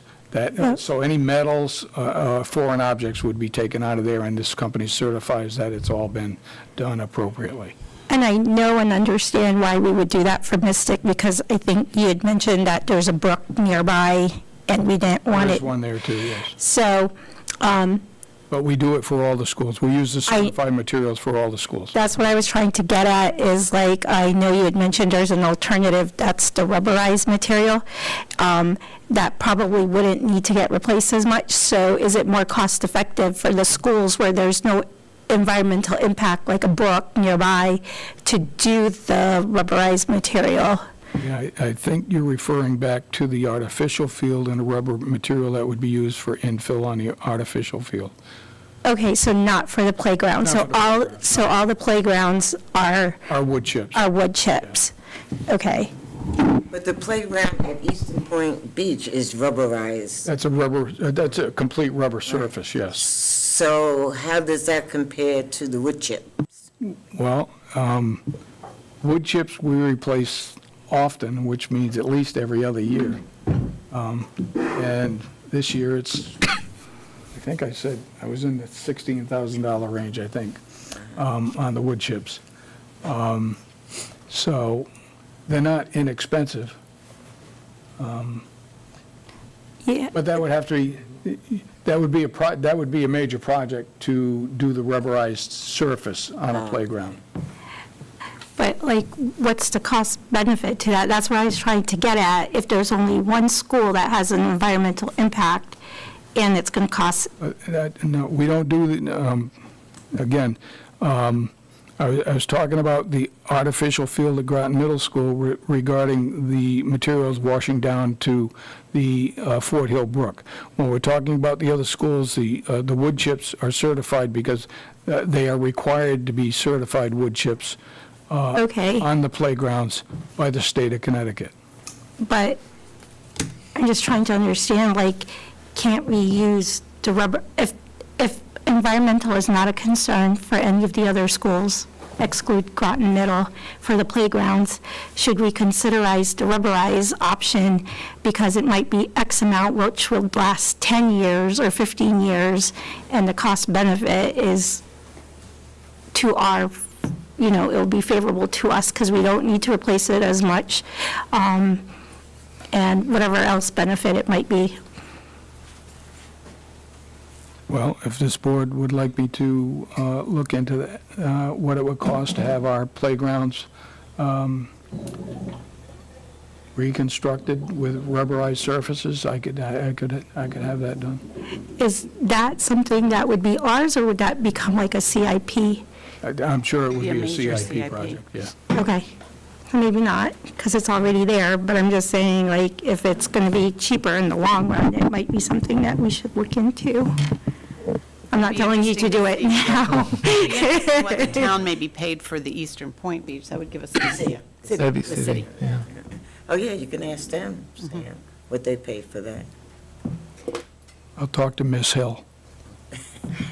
Thank you. Adrian? Yeah, I was just going to comment on the rubberized stuff. So Sam was talking, when you build a artificial field, you can use coconut shells or whatever, or the rubber.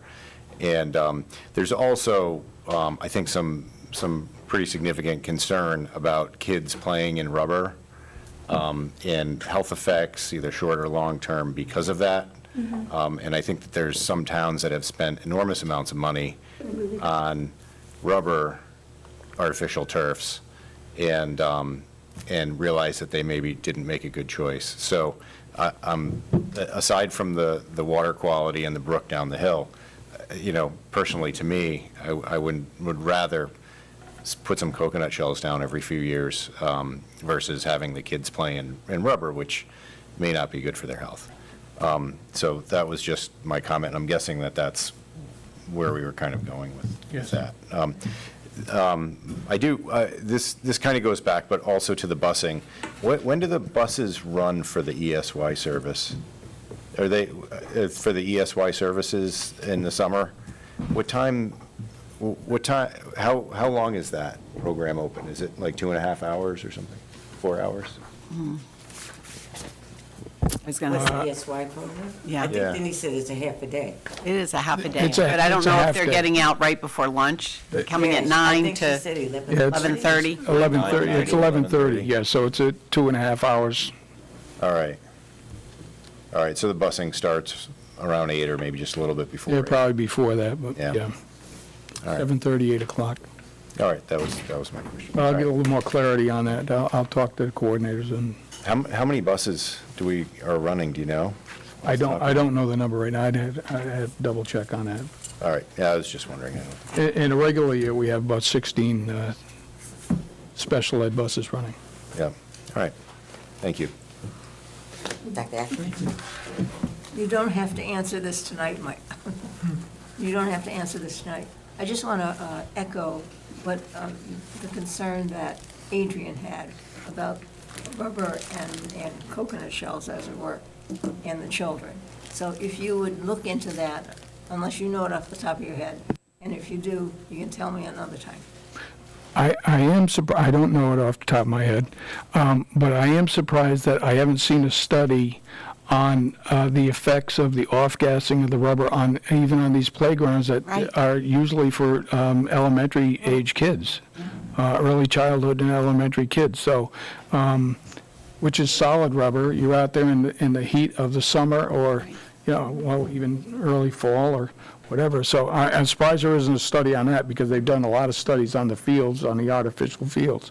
I can tell you, when we did our first graduating or promotion for 8th grade, we had it on, you remember? On the coconut shells, and it was hot. We moved it to the natural grass field, and we've had, now, maybe it was just a particularly hot day, but we haven't had a promotion quite like that first one, where it was really heated Oh, up. if the- if- And they say they moved it to the natural grass because it's a cooler spot.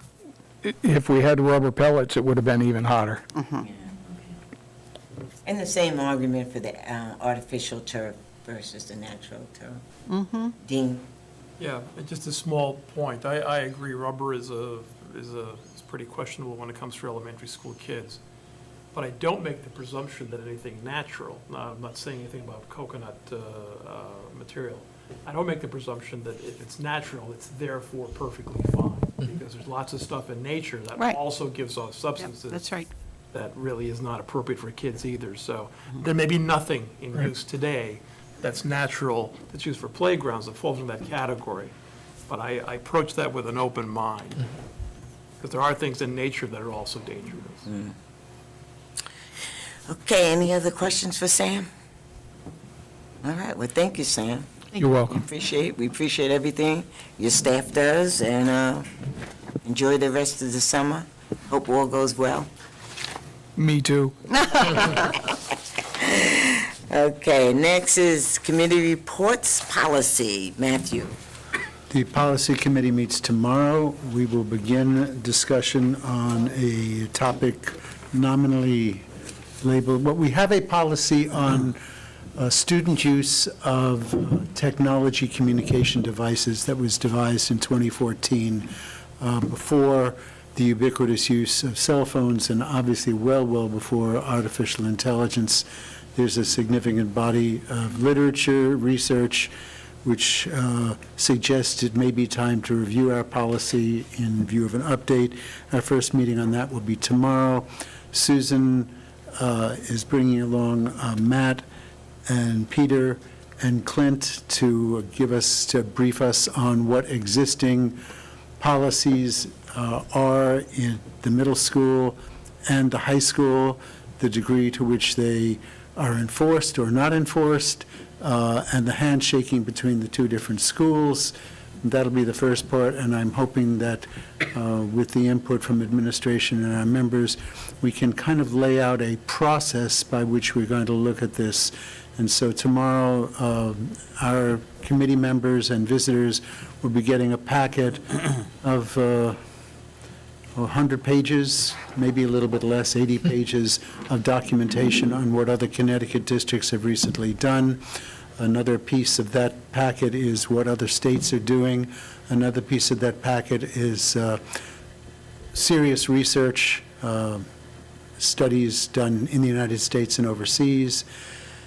And then a final piece on popular press coverage of the issue over the last couple of years. And I will be getting extra copies of that packet to all the board members. The wonderful thing about this is this is does not look like it's going to enter the culture wars. This is not something that just fits in the divisions and the polity. But there are, from what I've read, at almost every case that a school district has addressed this, there have been some resistance from students, some resistance from some parents, so we can expect that we need, in my opinion, we'll need to have a way of engaging the different stakeholders so that we can move judiciously. This is not something we're going to do in a hurry, but we're going to start tomorrow. Yeah, my recommendation is that we have focus groups and surveys and that go out, so we really give kids a voice and give parents a voice and teachers, so that we really do a good job finding out what others are thinking. And also, I think I read in Cave Journal, the State Department is looking at this too. Yes, they are. So we'll wait and see what they do too. Well, Jody Goller is the CABE person who's in charge of policy. We've been chatting for a while. He's given us one of the documents in the packet is the list of recommendations that are being given to the State Department of Education mid-August. But knowing the way all boards function in the world, it's not likely that if it's given to them on August 16th, that they will make a decision on August 25th. It's going to take months and months. So I think we can move. From everything I've heard, we're going about this in the right way. The committee and our administration partners will make sure that it's done with great deliberation. Yeah, I like the idea of the focus groups, because you're going to have buy-in. You do. Susan This made is not going to work. Susan made a great recommendation when we got together that we contact Carolyn Wilson at GASP, because she's done a lot of work with youngsters, and I've spoken to Carolyn. I guess you hadn't had a chance before you went on vacation, and she's interested. She's going to reflect on it. I didn't make an ask. I asked if she'd just reflect on it, and when she speaks to you, we can move ahead, and maybe she can do some surveys. They're really quite adept at doing that. Okay. Curriculum? We met on Thank you, July- Matthew. We met on July 1st, and we listened to the teachers, the teacher talk about the new environmental science text that is going to be adopted, providing that we all vote on it tonight. So we're bringing that to you for a vote tonight. Okay. Thank you. Dean, Facilities and Finance? Sure. We met on July. Oh, I'm sorry. I'm going to backtrack with Andrea. Curriculum, her mic wasn't on. I'm so sorry. Curriculum met on July 1st. we listen to the teacher review the new proposed environmental text for environmental science, and it's coming to you for a vote tonight. Thank you. I know I sounded better than that the last time. All right, Dean, Finance and Facilities. All right, Finance and Facilities met July the 2nd. And we heard from both Ray and from Sam, and I don't find it necessary to elaborate on what they discussed because it was set here tonight, what is going on with facilities and where we are with our finances. So you've heard it. Okay, thank you. Then we have other reports. Learn didn't have a meeting in July, but I didn't report on May or June, so I'll give you a quick overview. In May, we did a budget overview. This is at Learn, and Learn is building a new early childhood center, and they got 95% reimbursement from the state. That means they only have to pay for 5%. And also they're in the process of writing school readiness grants for Groton, New London, and Ledyard. And Learn also provides IT direction to schools that cannot afford to hire an IT director. And you know, Susan, that they're leaving. Do you have any kids, students that go to the Boston Post Road site? Because they're moving from that site to a new site. Is that from the early childhood center? No, that's like transition. That's a transition. Oh, no. Okay. I don't have it. Yeah. We also had a tour of the Ocean Avenue site, and that's really impressive. a nice site. That's very impressive. And in June, the executive director, Kate Erickson, she gave us her reflection for the end of the year evaluation, and she got a high evaluation, and she got a very good raise. She's a great director. She really is. And that's about it. Oh, they're coming up with para-training modules to help with para-training, and that's something we might be able to look into. So for professional development for paraprofessionals. And that's about it for Learn. Okay, the next thing is the AGSAGEA. Andrea, myself, and Susan attended that. I got some notes. You have anything? Let me look at my little book and see if I can find those notes.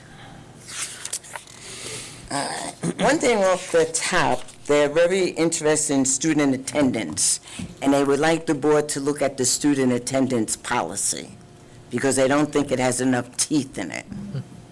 So that's something. Could you give a little more color to that?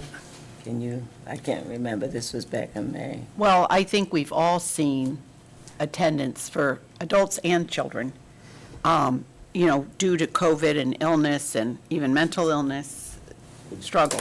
So while we're making some gains, it's slow and steady, and the gains mean that you have less chronic absenteeism.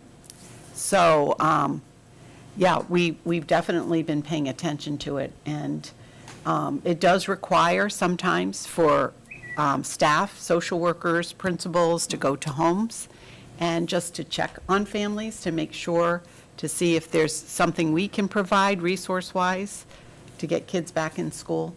And that's at every level.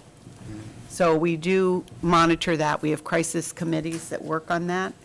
And we do have a pretty strategic policy that has almost an SRBI approach, tiered approach to attendance to ensure that kids are coming to school. But we're also a military district, and in a military district, when parents are deployed through the compact, the military compact, they are able to take a 10-day trip. So that, we've never really studied that to see how influential that is, but that is per the contract. But this has been more, this past year, it was not just COVID, it was COVID, RSV, flu, bugs, everything. It seemed like kids and teachers were getting one thing after the other and spreading it, and no masks, so, it just did seem like, and we saw it in our sub-account as well. If we So could I'll put make this a in the referral for that, for school attendance, and maybe we can invite somebody from the organization. Very, absolutely. The other thing was the cell phones, which you're taking care of, Matthew. They also talk about the elementary and the middle school schedule.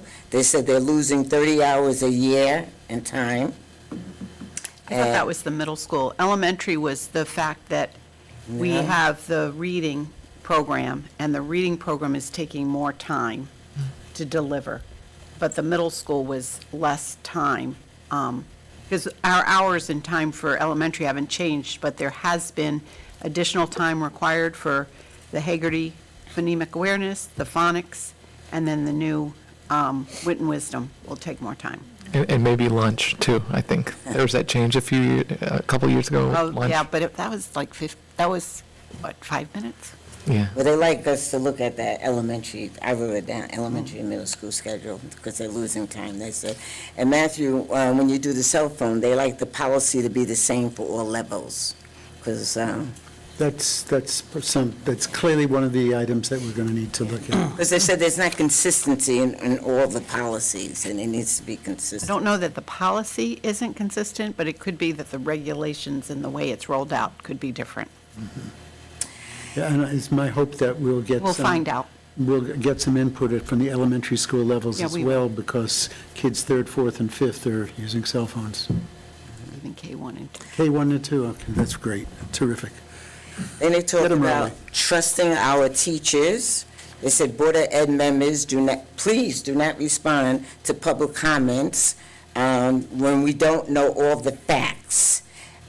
Just say we will look into that and follow the chain of command, ask if they followed it. Because they feel that we're responding to some of the accusations that are being presented from, I don't want to say who or what, but, and then we're responding, and we shouldn't respond because we only hear one side of the story, we're not getting the other side of the story. So until we get all the facts, they're asking us, do not respond, just say, we'll look into it, and then we'll take We'll care have of the that. superintendent look We'll have the superintendent, and that's what we used to do, say we'll have the superintendent look into it, we didn't really respond.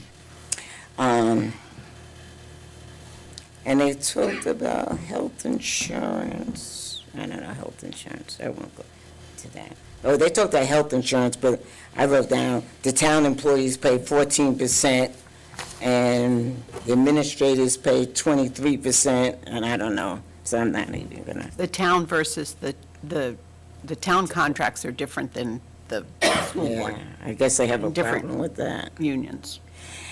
And also, now Susan, you're gonna have to help me with this. They talked about the child study teams need to be named all the same, qualifications need to be the same, paperwork needs to be available. Yep, they're working on that. Okay. To make it more consistent. Okay. And they said teacher overload is leading to stress, and that is one of the problems for the health issues other than aging. So they're saying that they're overloaded. Okay. And This that's was in about it. May. This was in May. This was in May. So I don't know if we did a teacher climate survey Yes, this we year? did. Okay. We did. I'm sure we'd be interested in Yeah. seeing the results of that. Yep, absolutely. Okay. Any questions about anything I said? Good, let's go on. Thank you, Beverly, for taking notes. I think you're on, Ian, athletic fields? Athletics Fields met on June 18th. I was not able to attend due to a conflict in schedule, so I just recommend everyone check out the video online. Oh, we were hoping you checked out the video and could told us what the video said. I've been pretty busy with some other items. Was it June 18th? June 18th. No, sorry, July 18th. Oh, well, that was just last week. Yeah. Yeah. Well, thanks, Ian. On trails, Matthew? Nothing to report. Okay. Library, Matthew? Well, the one-card program has come to its conclusion. Clint met with library staff. The problem seems to be based in the fact that the software used by the library does not compatible with the software used with ours. That's been the problem all along, And right? that's been the problem all along, and Jennifer, the director of the library, said, please tell them that what the district has done has been fine. There is no complaints whatsoever. They're completely appreciative. They think that they want to have a different solution. We already the library already has a delivery policy. They do. So they can deliver books if they're asked for. Great. So they're hoping that this fall, there can be an opportunity for the 3 libraries in Groton to set up tables at some point where kids are doing some registration, so they can be there, answer, and register kids at the library of their choice. And if the kids are youngsters and need parental permission, you may prefer to suggest doing it at an evening session. I think there's some flexibility there, but they don't see any difficulty. We have a consortium between the 3 Groton libraries in Waterford. The youngsters with a library card can access the total holdings of the 4 library systems. If it's something in Waterford, it would be sent to Groton. If it's something in Mystic, we can arrange to get the books to the kids at the school. It may not be the next day, but Right. we can do that. Thank you, Matthew. So I know that's been. this was a pilot project that was worth doing, and the pilots are tired. So we're dropping 10 and punting. Mixing my metaphors. You gave it your best shot. Yeah, we give it our best shot, but with great affection. There's something called Sora, which is another platform that they'll be able to access at school and get stuff through the libraries. Okay. Any questions for Matthew? Just a note of parliamentary concern is the ad hoc budget procedure committee is now listed here as a committee to give a report. So All right, do you have a report? I do. We've met on June 20th and July 11th, and we are scheduled to meet on July 25th. We've made some good progress on developing a table of contents and looking at the timeline. Basically, it's going to be, we determined that it'd be a rolling agenda of sorts. We identified the major agenda items, and we're just going to kind of keep the same agenda but move the items around in order based on what we want to look at any given night. But I definitely would invite anyone that has any ideas about how the budget procedure could be handled differently, to email them to us so that we can take those into consideration on the front end. Taking an all-inclusive approach. Basically, it's like a running consensus, but basically any idea that's mentioned, we kind of put in there. Figuring then, once we get the document done, we'll bring it to the COW and run through it as a group. When's your next meeting? July 25th at 6:30 p.m. via Zoom. Any questions for Ian? Oh, and all the documents are included in the minutes, and we do project the document on screen during the meeting, so we do live edits, so everything is done in real time. And you're recording them, too. They are recorded and they are broadcast. They are posted on the YouTube channel as per policy. Okay. Any questions? Okay, moving on. Thank you, Ian. Action items, consent agenda. I'll make a motion to approve the consent agenda for this approval of special meeting minutes, June 17, 2024, special meeting minutes of July 1st, 2024, and special meeting minutes of July 17th, 2024. Do I have a second?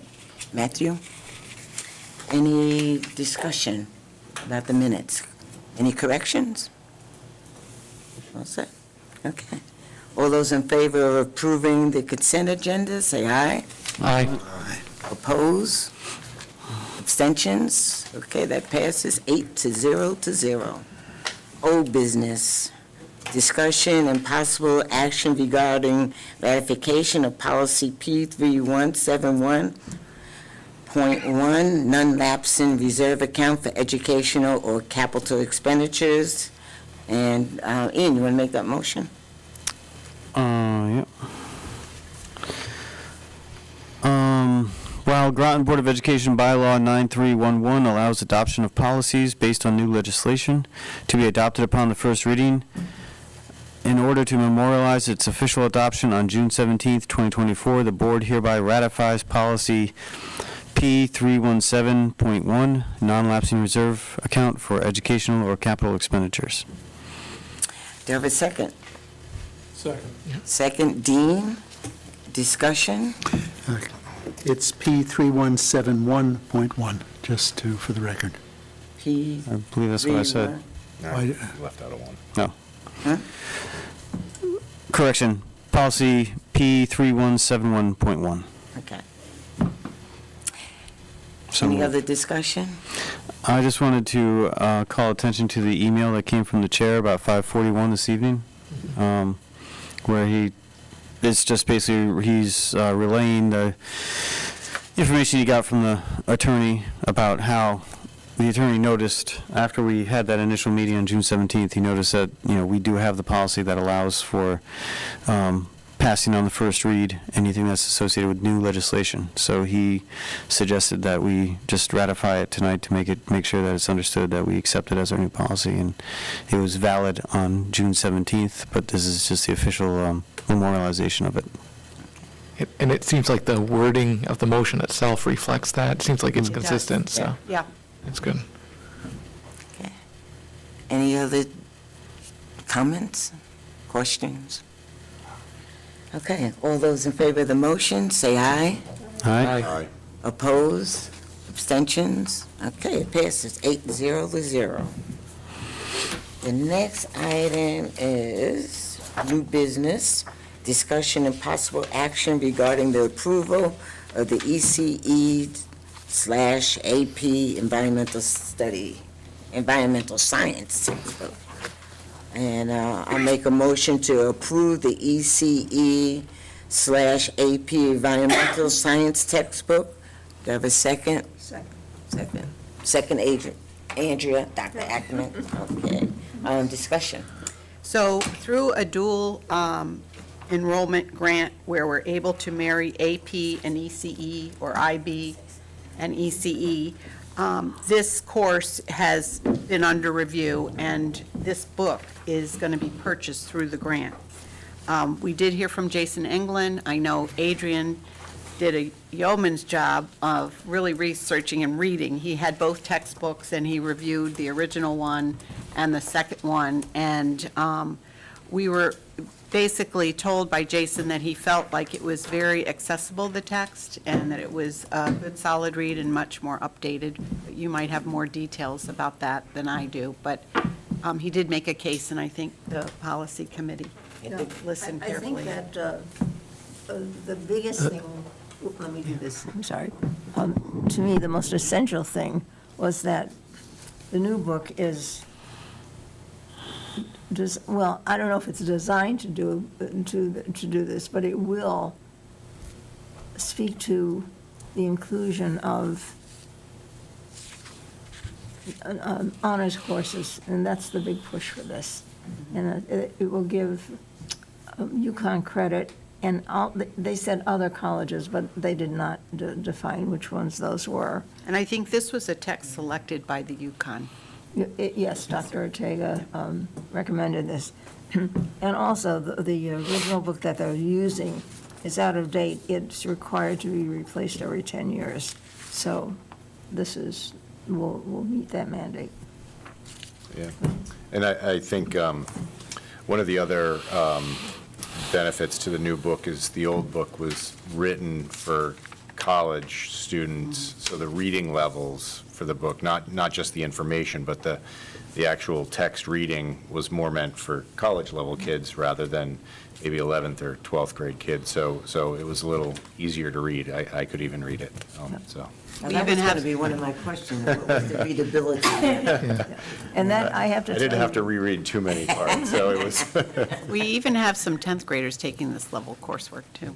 And I have to tell you that when I heard that it was an easy read, that really got my teacher shackles going, and I wanted to know, what does that mean? And it doesn't mean that it's easier in terms of content, but the delivery of, it is really intended more for high school and not that college level, as I understand it. Maybe you understand it more. That was Okay. the same, it's just a little bit, the wording is probably not as many big words. Except where needed.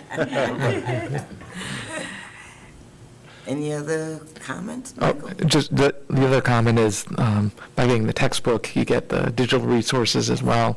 And so getting a textbook that's relatively a new edition, and so that you're early in that cycle, gets you access to that for some time. So that's always important. Because sometimes the question comes up, why aren't you using a textbook from like 20 years ago? There are many good reasons why you wouldn't. One of them is the content updates in the textbook itself, but the digital resources too.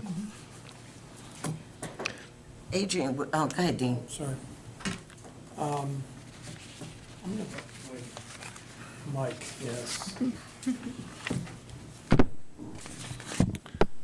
I'm going to find it difficult to approve because I haven't seen it. What? It may have been made available to me, and I didn't avail myself of that opportunity, but as I sit here, I have to frankly say, I haven't seen the book, so I find it hard to say, yeah, but let's go with this one. Yeah. I'm sure I'd vote yes, but I'd like to see what I'm buying before I pay for it. Well, I would say your colleagues in the committee definitely Oh, took a definitely. look at that. So Yeah. just to relieve you a Okay. little bit, that, if We it would- goes we through, wouldn't the have brought committee it has to definitely here looked if at we it. thought that there was something questionable about, Yeah, you know, especially with the thorough reading that Adrian did. I mean, I doubt that I would have gotten the book and read it from cover to cover to satisfy myself, but, It's a good point, because usually the teachers or whoever's in charge of that comes and presents something. I mean, that's how it was in years past. They did at the committee, Yes. but because of vacation schedules, it's harder in July and it was Jason England who, was the one who had reviewed it, so. Right. Well, maybe next time you could bring a copy of the book and we could pass it around. I don't even know I who mean, has 'cause the copy now. look at the people in the committee. Look at them. Do we even trust them? Yes, we do. For the record, I did not read the whole book. My son not making me did. feel any better. Well, but he read the previous edition, which, it's a long book. I read a few, little excerpts. Disclaimer. But some of the other things that Jason England said, the edition, I think, is 2 years old versus the old edition was 11 years old or something like that. So it's a little more current. And part of the reasoning for this is they need to order this book and get it for September. Right. So I want to say we found out about it in June. Does that sound right? So there was, there was a little bit of trying to get this, through the committee. The relative. only other thing I would suggest personally is when we're going to approve something that has a cost to it, that in the motion, we put the cost. Because we don't know how much this is going to cost us, or do you? It was like about $4,000 and it was paid for through the grant. Oh, okay. It was approximately 4,000. And there was actually in your, there was a textbook request review, which is always Yep, I saw presented to the committee and then to you, and then how it was rated. Got a lot of fives. Is 5 the Yeah, top number? yes, 5 is the top number. Was the goal? And it's of- on two-sided review. Was the goal of choosing this textbook that it was more, that it related, that it could be used for the UConn? Yes, because Okay. we've married the AP and the UConn, and so that was what was recommended by the professor Okay. at UConn. And one of the other things is that the assessments were aligned with the AP exam. Yes. So that gives students the Practice. ability to learn what an AP exam is going to feel like. Yeah. So- Any other questions? Jen? I was going to ask, but Dr. Ackerman just answered that because a statement was made earlier that it's not college-level reading, but the students will get UConn credit for it, so I just didn't want to I just wanted to make sure that you didn't feel like they would be disadvantaged and they're losing some subject topics No. by getting a lesser, okay. Yeah, I Yeah, think I was think- just talking about the readability. Yes. Yeah, Okay. more It's meant accessible. for slightly younger students. Okay, but the content Yeah, the is I think there. the content is the Yes. same. Yeah, okay, great, thanks. Any other questions or comments? Okay, all those in favor of approving on the motion to accept the ECE/AP Environmental Science textbook, say aye. Aye. Oppose? Abstentions? All right, so that carries 7-0, no opposes and 1 exception. Dean abstains. Courteously. All right, thank you to the curriculum committee. Thank you. The next item is information proposals, letters, communication, comments by board members. Any comments or anything? Jen?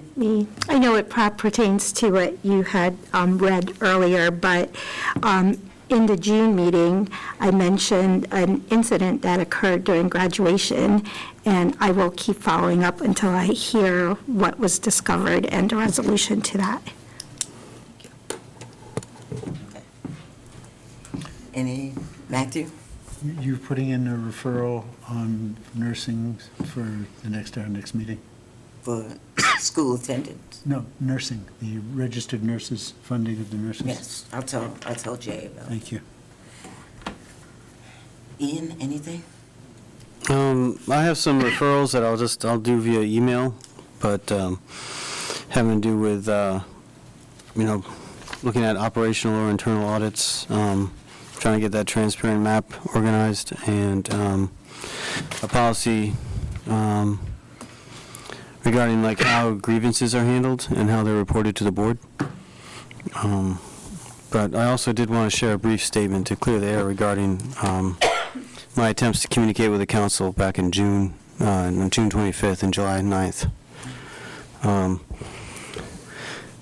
First and foremost, it needs to be known that, to my understanding, I appeared at the behest of the board chair and the majority of the board members who had concerns about how some town councilors might characterize the actions of the board without someone there to counterbalance the narrative.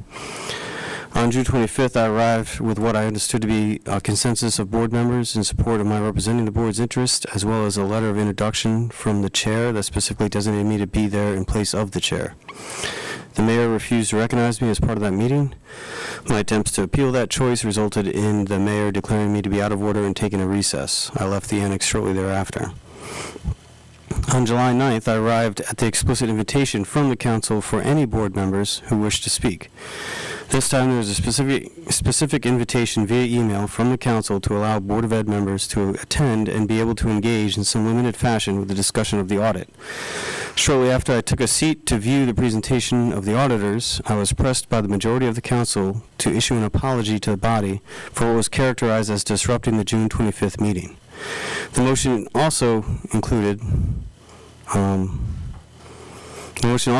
a phrase accusing me of being verbally abusive to the town attorney during the recess after having the recognition refused. When I attempted to respond with an explanation to provide context prior to issuing any such blanket apology, the demand was suddenly met with a more stringent, requiring me to issue an apology without any explanation or context. This, of course, I could not do, and I said as much. There was then another recess called, and I removed myself from the premises shortly thereafter. While I would greatly appreciate for the chair and other members of this body to issue a statement in defense of my presence and attempts to advocate on the board's behalf at those council meetings, I am not asking for that tonight, nor will I ask for it any time in the future. Quite frankly, I feel this whole issue, as well as the situation that led to these events, has been a series of unnecessary distractions from the vital work that the board has on its agenda. For my part, I would rather return this body's focus to the management and oversight of matters pertaining to the education of students under our charge. However, for the sake of the record and defending against any further mischaracterization of my actions, I'll share the following thoughts and reflections. After that, as far as I'm concerned, the matter is settled, and I'll spend no more time dwelling upon it. I did not apologize because my conversation with the town attorney had nothing to do with the business of the Board of Ed that the Board of Ed had before the council on either June 25th or on July 9th. Furthermore, if there is a complaint about that brief conversation I had with the attorney, it should come from the attorney themselves, and if it should, I would welcome the chance to defend my comments. The motion that the majority of the council passed on the floor that night of July 9th included a demand for an apology for my conversation with the town attorney as well as the incidents that occurred during the board agenda item on June 25th. An apology, to my understanding, is an admission of wrongdoing to a party that has some purview over the persons in that situation. In regards to the conversation I had with the attorney, I did not apologize to the council for three main reasons. One, my comments to the town attorney were completely unrelated to any Board of Ed business before the council. My comments to the town, and two, my comments to the town attorney were not a part of any council proceedings and therefore not under their jurisdiction.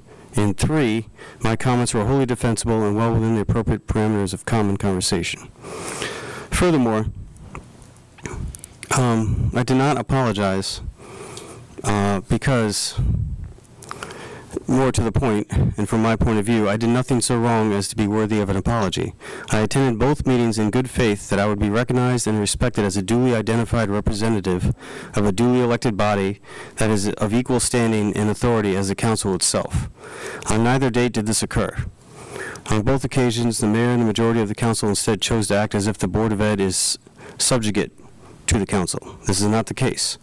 The Board of Ed is not a department of the town government. The Board of Ed is a subsidiary of the Connecticut State Department of Education. All our authority is derived from the Connecticut State government, same as the town. The only relationship between the town and the Board of Ed is one of financing and budget. The Board of Ed is only obligated to report to the town on financial and budgetary matters. Otherwise, the council has no authority to direct or compel the board to act in any way. I was there to represent the current Board of Ed understanding of the situation, the financial and budgetary situation, I should say, and to help better articulate the areas of contention on matters of finance and budget that currently exist between the Board of Ed and town. I attended both meetings in a spirit of good faith and fair play, neither of which, in my opinion, were reciprocated by the mayor and the majority of the council. Had I been allowed to speak at either of the meetings, my intent was to share a message that encouraged more collegial collaboration and identify the shared concerns of both the council and the Board of Ed. I would have also taken the opportunity to highlight the positive actions that this board has taken already in response to several of the problematic processes identified in the audit, as well as included in the inquiries issued by the council. However, I also wanted to emphasize the importance of the two bodies working together to come to a better clarified understanding of the titled funds that are the subject of contention between the council and the Board of Ed. It is my understanding that board attorneys are in consultation with state and federal authorities, as well as the town attorneys, with the goal of establishing a fair, firm, and consistent policy and practice moving forward in regard to these titled funds. As an individual board member, I look forward to reading the correspondence that has been occurring at various levels during this process, and I greatly anticipate developing a fair, firm, and consistent MOU, Memorandum of Understanding, or some other such document with the town regarding these funds, moving forward so that both the town council and the board can better manage situations like this in the future. Thank you. Mike, any comments? Any letters, communications? None planned, but I will say I'm very happy that for the Board of Education meetings, we have open civil discourse that welcomes all views. Mm-hmm. Matthew? I'm fine. Fine. Andrew? No, I just want to underscore everything that Ian said. Yes. Thank you. Adrian? Yeah, I appreciate what you said as well, and I look forward to this board being able to talk about the most important thing, which is the kids and the education that we're providing them. Yeah, we're getting a little sidetracked here. We need to all try to get along, all bodies, so we can move forward here and do what we need to do, and don't antagonize the other side, and hopefully they don't antagonize us, and if they ask us to do something, I mean, we got to figure it out, how to work together. So, anyway, so, you have anything, Susan? No, I'm fine. You're fine, okay. All right, right, so the next thing is, everybody has the future meeting dates and any suggested agenda items. I heard Ian say he's going to send us an email. Yeah, Yeah. I got a list. Those are referrals. he's gonna send. Oh, suggested agenda Referrals, items. yeah. Actually, as a new member, I don't understand the referral process versus suggested agenda items. You don't have to cover that tonight, but if someone can fill me in, that'd be great. I think usually the referrals go to the committees. Yeah. And the agenda items is something that. Go through the whole- chair. The Yeah. chair, and then he decides whether to put them on the agenda. Okay. The chair and taking the superintendent. Yeah, each of our committees will go through our referrals at that committee Yeah. to see, are there other things? Have we completed some of these? And we kind of go through that. Got it. Dean, did I ask you if you had anything? I apologize. Share that thought. No, you didn't. Two things. I had one thing before. I'll deal with a quick one. I mentioned this before in other meetings in the past, maybe about a year ago. Time flies. And without referring to our rules, because I know we have rules about this, but just looking at the organization, just as, how would one go about business?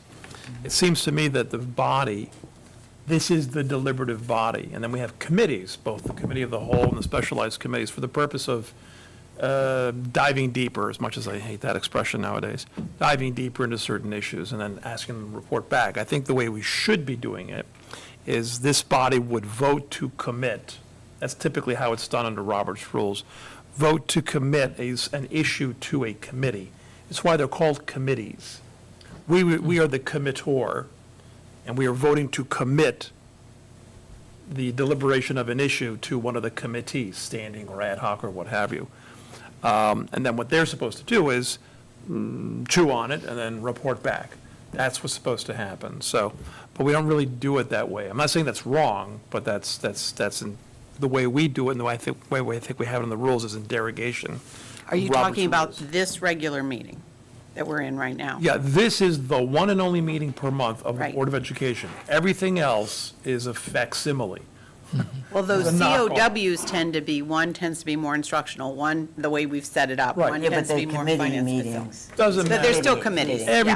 Everybody's got a committee of the whole, so you can basically meet again, although you're technically not meeting as the Board of Ed. You're just a committee that happens to be Everybody. comprised of all members of the Board of Ed, yeah. Well, actually, Dean, I said the same thing that you're saying. I said it months ago, that when somebody makes a referral, it should come to the board as a whole. Right. And the board should decide whether that referral goes. We're going to give it to this committee, that committee, or we're going to form. Unless we're gonna have lots of birthday people, party committee. Adrian could make 10 referrals, Mike could make 50. Gonna. And I know you.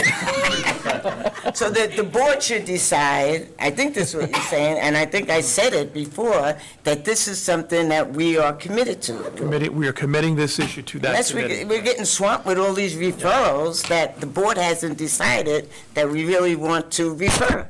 Do they still, I did say that. Yeah, I did say that. I said remember it that. numerous Yeah, we talked times. about that. yeah. do they still Because it get, was getting out of hand. they still get channeled? And Jay's saying the same thing, it's getting ridiculous, all these referrals. So Jay, or for instance, you in your position right now, wouldn't it go through, isn't that sort of under the purview of the chair often to determine that? I would refer people to the 9,000 section of our rules. So our Yeah. rules of procedure actually talk about how we Yeah. refer things. And I believe, because I don't remember it offhand, I believe it's in derogation of the process I describe in Robert's rules. It's not a Wild West. We actually do have a procedure, but I think it's worth remembering and keeping in mind what would be the best way forward. Just because we have it in black and white in the 9,000 section doesn't mean that that's the best way. Maybe we should go to the Roberts rules thing. So it isn't through the chair, the body decides. And if there isn't support for a referral, and it may be to the disappointment of the person wanting to make the referral, there isn't enough support for the referral, there it goes.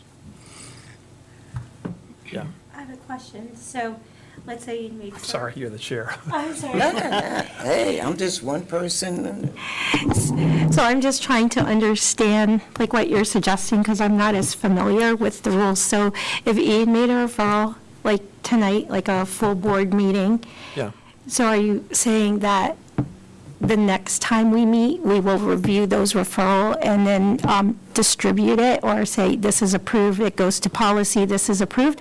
Or can we, because I know we can't do it at committee of the whole, I'm like just trying to understand. Right. So now we have like a month in arrears? No, I'm not talking about the current backlog. What I'm saying is that the only real legal meeting of this body Is this one? This one right here. Okay, Everything else is homework, if you will. We don't actually have to have any committees whatsoever. We don't even have to have a committee of the whole. We could do all our business here and take 8 hours to do it. If we wanted to. So to save us the trouble, to cut it up into bite-sized chunks, yep, we have the committees, the standing Right. committees, the COW and the others, and then any ad hocs that come along. Strictly speaking, we can pass off business that we could deliberate on here to a committee. We would commit that to one of the committees, and then they would do thinking, and then take as long as they want, or whatever the instructions are. You could actually say, this ought to be committed to the Finance Committee, and they've got, 2 months to come back with, whatever it is that they've discussed, that kind of a thing. But we have kind of a mixed thing going on, too, where the committees have standing referrals. So the finance, without referring anything to the Finance Committee, it's automatically going to hear from the Finance Director and from the Facilities Director, automatically. What's going on? What's new, Sam? That's it, without anything being referred. So I'm not suggesting that we change. I'm just suggesting that we keep in mind to not be married necessarily to what we have, not be married necessarily to Roberts, but if you were to start this all over again, what would be the best way to handle our business, to channel the business through this body and any other body we choose to set up, the COW and the other committees? That's all. We also have a meeting calendar which sets up typically when data comes in and gets, because it's an ongoing process throughout the year, so there's certain things that come up in certain months because that's when we receive the data and I Right. want to share it with you in a timely fashion.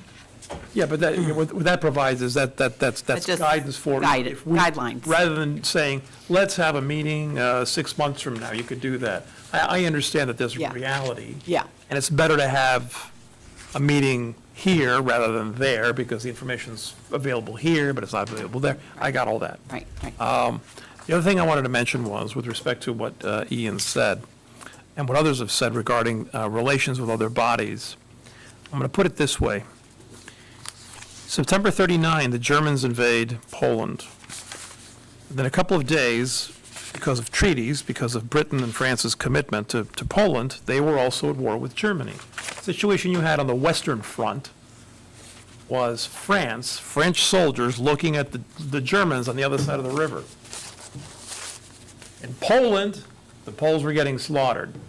Technically, the French could have gone across the river and gotten at the Germans. They're at war, after all, right, whether anybody liked it or not. What happened? The French said, no, let's not do that. We don't want to antagonize the Germans. Well, they're already at war. That's all I'm saying. Sometimes you're in the war, and just because you don't want to be in the war doesn't mean it isn't there. So I'd like to understand, I prefer peace, but I'd like to understand, what was it? Maybe it was Trotsky who said, if the revolution, you may not be interested in revolution, but the revolution's interested in you. So I'd like a better read, a more deliberate read on where we stand and what can be done. I too hope for a peaceful resolution. I'll leave it there. Okay. Matthew? Thank you. So I'd like to respond to Dean with an observation and then a suggestion. The observation, if I recall, sorry to take up the time, but this has to do with time. As I recall Jay saying in the past, if we were to want to discuss whether something should be committed, that discussion itself is going to take up more time. It's going to make the meetings very long. So then we have this long discussion about whether it's committed or not. Could be thrown out, could be sent to the committee of the whole, could go to one committee. I personally favor letting the chair make that decision. If people don't like it, we can speak up, no, we don't like it, but I think it's going to just gum up the works. But the proposal, if you feel this way, and I can respect that you feel this way, If you think that I have not read the policy that's in the 9,000 series, but take another look at it, Dean. If you think it should be amended, make a suggestion and make a referral to the policy committee, and we'll certainly look at it and see if we can't accommodate you. A referral of the This referrals is an ambitious to the committee on Can I committees. just tell you? I mean, if the question, if our policy isn't functional, let's make it functional. This is thinking fast. I think I may not have expressed myself fully. I'm not in favor of one procedure over another. I'm just saying, let us keep in mind that we can run the meetings any way we want, and there are certain things to keep in mind, because there's a tendency with all of us to be married to a policy, because it was adopted, because it's printed, it's because it's here. I like to free myself from that and think, okay, how else can it be done? Is there a better way to do that? It's more work, and I wind up asking the question without ever answering it. The short answer is, I don't have a preference. I'm just saying the way that it can be, if we're not, that's all. Fair enough. So, Thank you. but I will look at the 9,000, and I mean, if I think it's worth me writing something up, like a little memo or a white paper, I'll do that. If. That's fine, or if not. Okay, well, it's been a, The funniest part Good about all meeting, that is that and- we actually had all that conversation about 3 or 4 months ago when you brought it up the last time. I know, I remember. and I And don't. I said the comment that personally, you said. I don't think it bogs down. If I say, I'd like to make a referral on school attendance and give you a little blurb about it, why, then you vote. We shouldn't, Yeah. whether it goes or not, we shouldn't be having a big hour-long discussion. The teachers say there's a problem with school attendance. Do we want to look at that, yes or no? And do So you I need to don't, I vote? don't believe when Jay said it's gonna bog, nothing personal, Jay, when he said it's gonna bog it down and we'll be here for hours talking, I don't think that's gonna happen. That's And it not like We doesn't do have have to some be people a that vote. talk a long time, I ain't saying, But I don't think we need to vote, it could just be a decision. Consensus, yeah, consensus. Adrian, That's what I was going to say. I thought we were just taking them, like if somebody had a proposal to paint all the school buses red, Oh, geez. the consensus might not be there and Red and it would black. just go away. So I think it's just the chair. Yeah. It's loose, but also so we can get things through quickly if Yeah. needed and not have to wait for a monthly meeting for a vote on every agenda item. So that, you don't I have to think, wait for a monthly meeting, you could do as a consensus at a COW meeting. yeah, but we couldn't have a vote at a COW, Yeah, correct? but your consensus, you can Yeah, move it so- forward with consensus. Yeah. You don't have to have official, how many people think this is good and just move it forward from there? Yeah. Good. Anyway, do it, have a motion to adjourn. Motion to adjourn. Second. Second, Michael, all those in favor of adjournment, say aye. Opposed? These are yours. Abstentions? All right, thank you, everyone. Everybody.